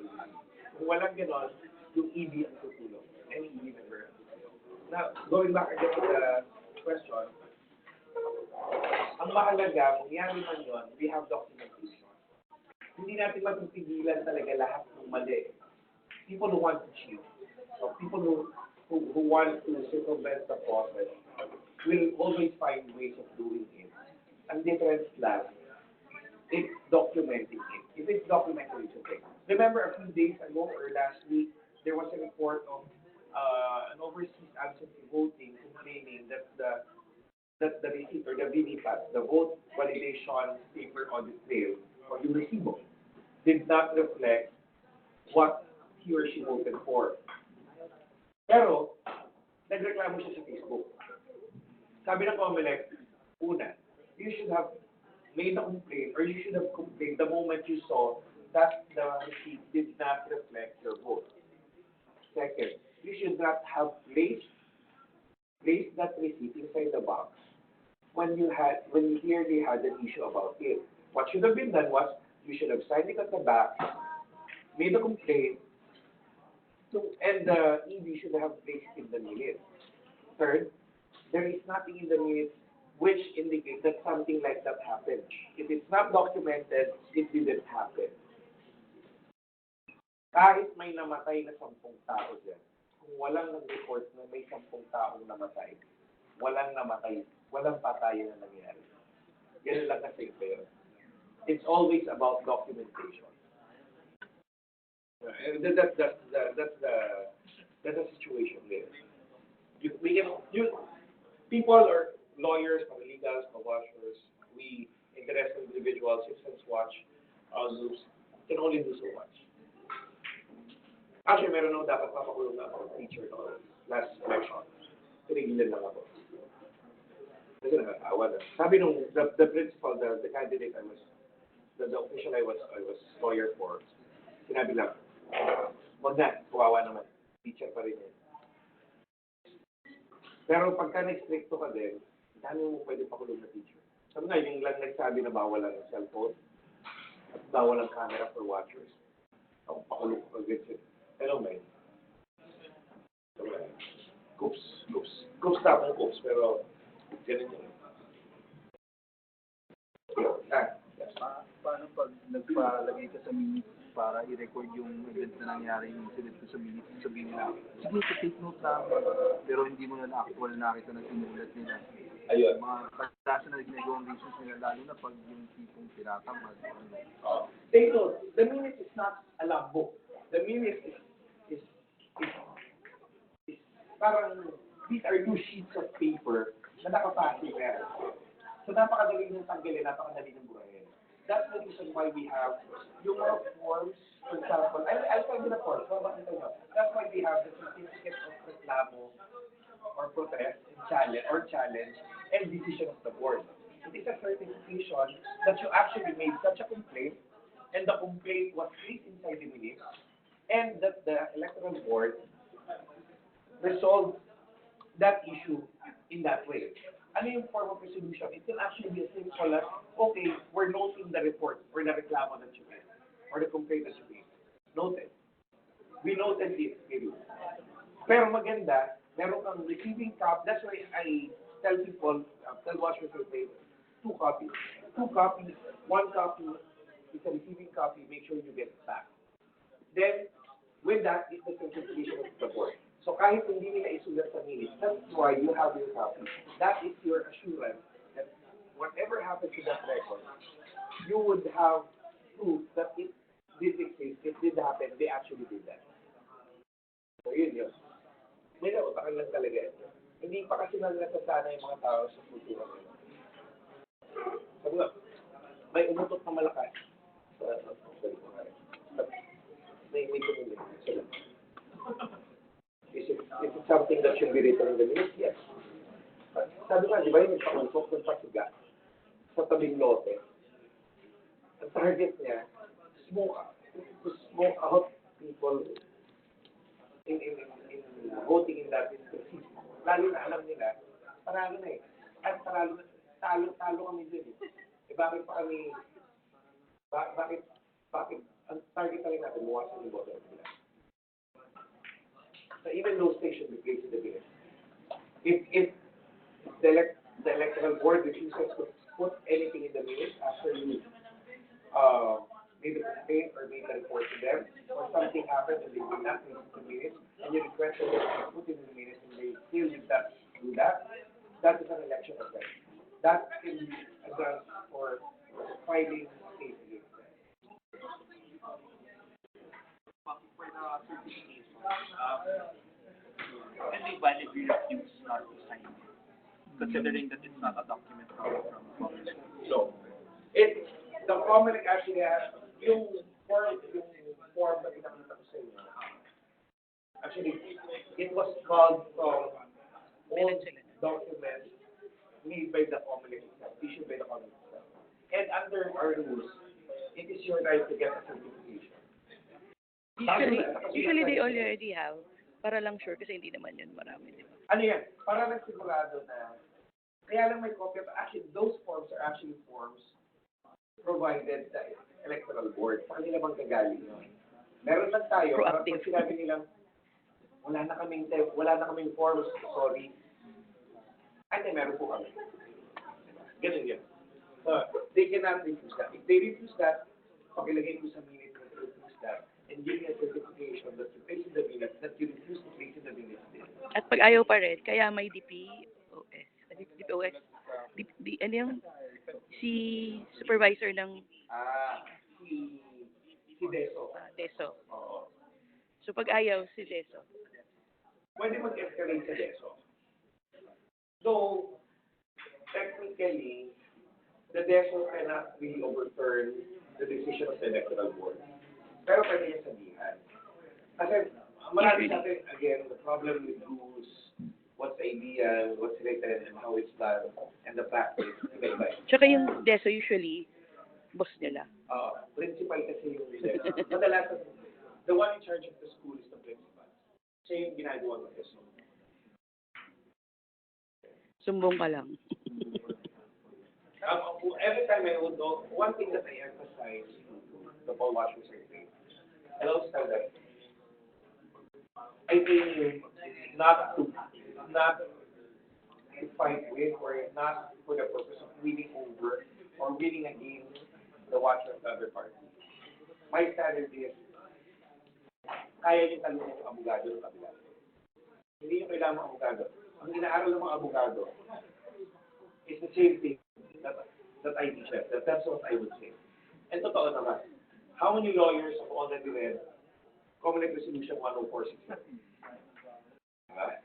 And yun lang ang babasahin. How many lawyers have read the candidacy rules already? Doon sa pang-abogado kasi, nadaanan namin yan. The problem is, every election, there are some nuances in the rules which are very critical. Ang tinutulong para sa watcher, what do you do? What do you say to a lawyer? May challenge ka, hindi mo na paboto. Pinuntahan ka ng abogado sa kabila. Dinuduro ka pa. Anong alam mo? Call watcher ka na. Anong mong gagawin? I tell that. Yung iba sa kabila.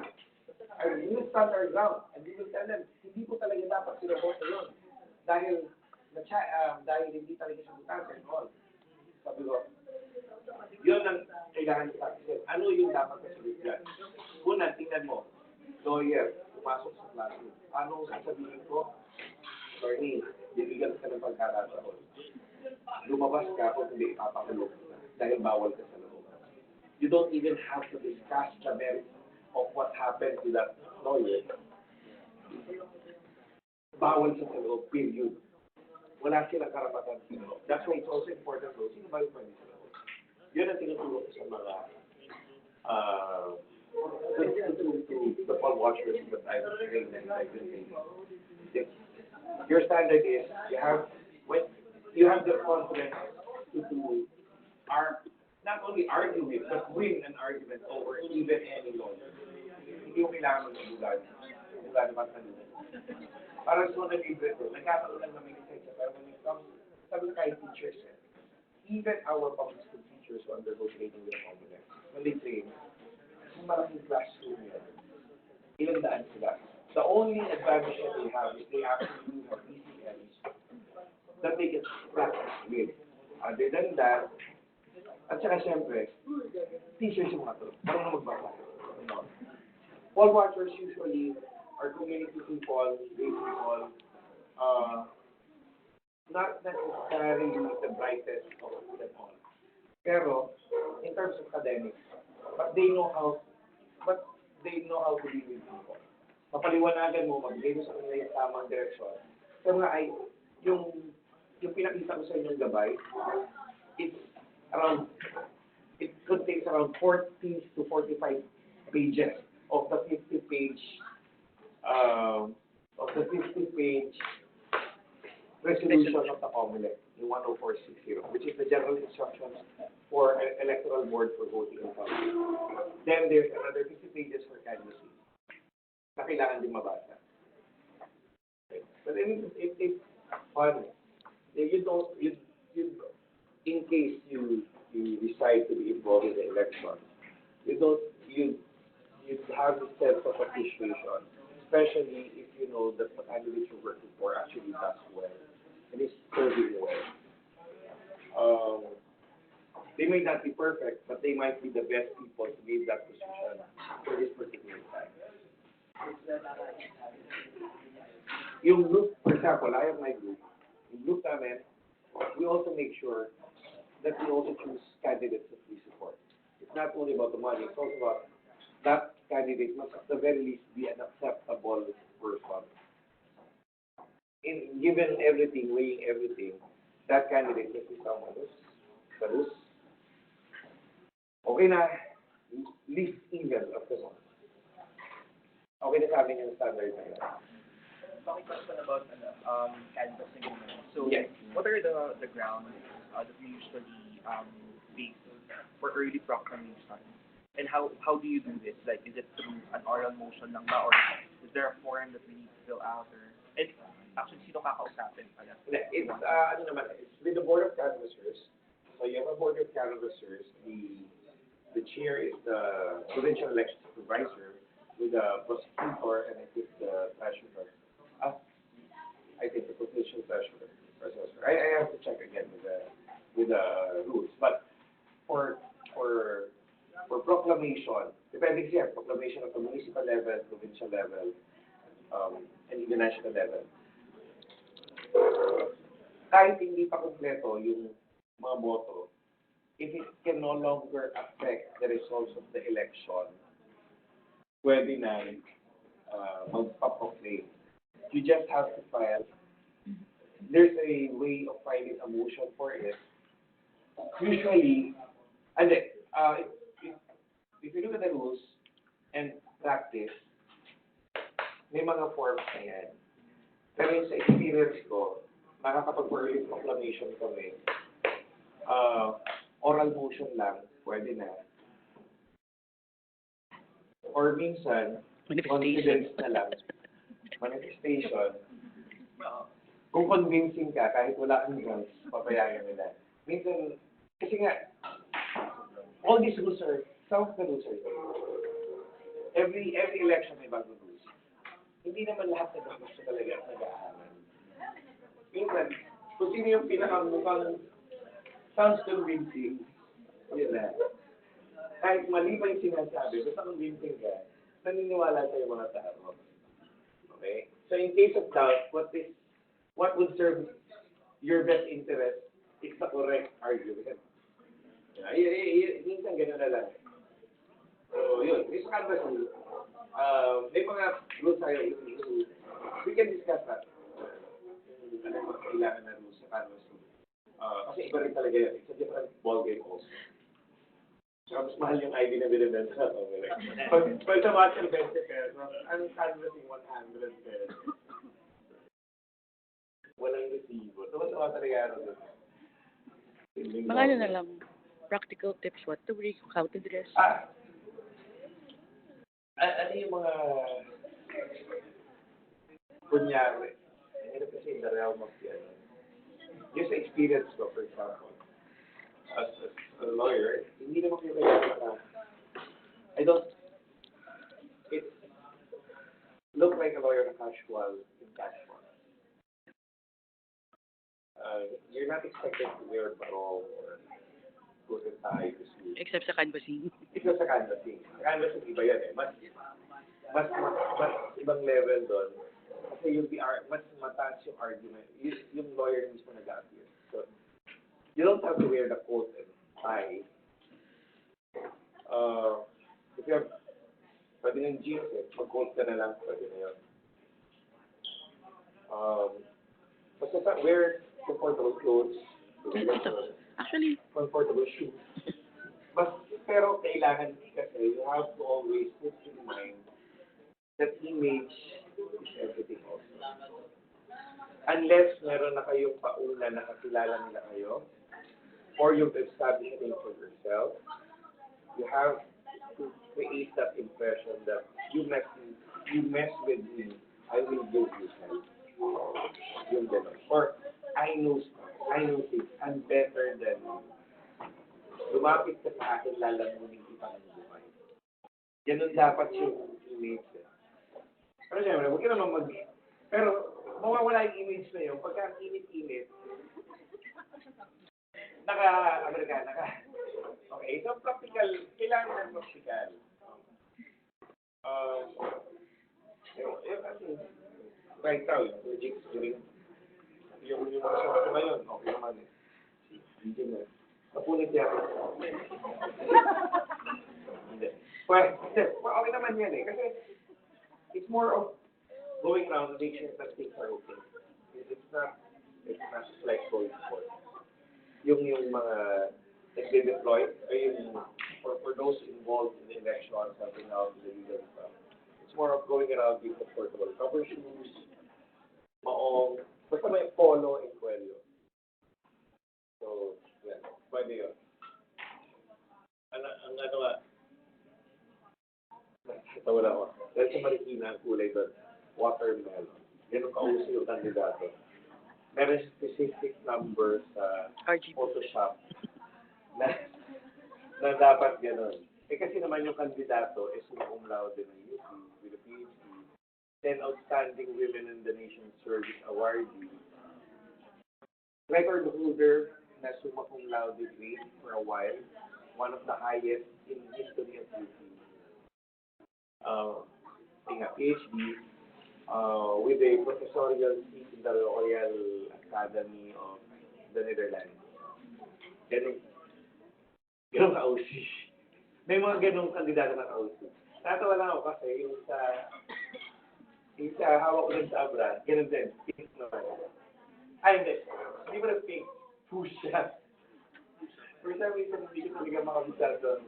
Pwede na fuchsia. So, anong color yung fuchsia? Pwede pink na lang. So, parehong kulay. So, pink ang kulay nila doon. Kailangan bang naka-pink? But it doesn't, pwede kung pupunta ka doon, usually, pagka ano ka, better nga na hindi. Parang hindi ka naglalakad na Supporter. dartboard. Or sabihin na Ayun, nga nakita dartboard.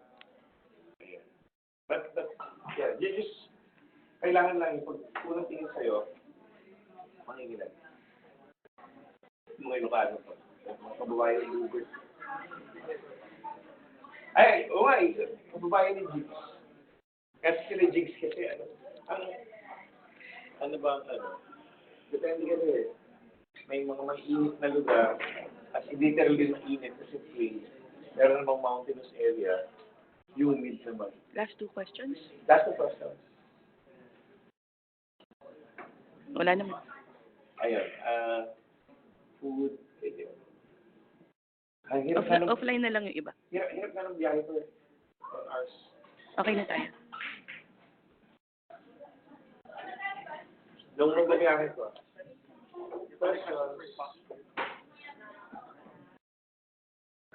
mga double virgin. Sir, we're presenting you this, first, so, in behalf of the operation, Pero we are presenting the certificate. meron ng challenge po. Challenge siya. Ay, wait lang. Next picture tayo with Spocky. With attorney Paralegals. Sir, parang siya na to. Wait lang. Parang ganito yung tingin mo ba sa Q-Star? Sabi ko lulupuin yung mga tingin. Bawal. Thank you. Give a round of applause, guys. Ayun. Hopefully, kung may ano kayo, and you really want to know more pa, Monday, Saturday morning, Tapos kakain pa kami. Wala na tulugan pag eleksyon. Hindi ka nakasama na. Pagkaan. Sasabihin ko. Bakit ako pupunta ito? Delikado. Oo, ako. Kaya pinapunta kayo. Hindi kasi pinag-usapan kasi ito dun sa parang yun yung panata ko. More from friends. Siniro kasi sabi nga, LP sila. Sinasabi ko, hindi po ako LP Mahal ko po ating presidente. Appoint. Picture tayo, Mitch. Ganun. Para kung may hindi makauwi.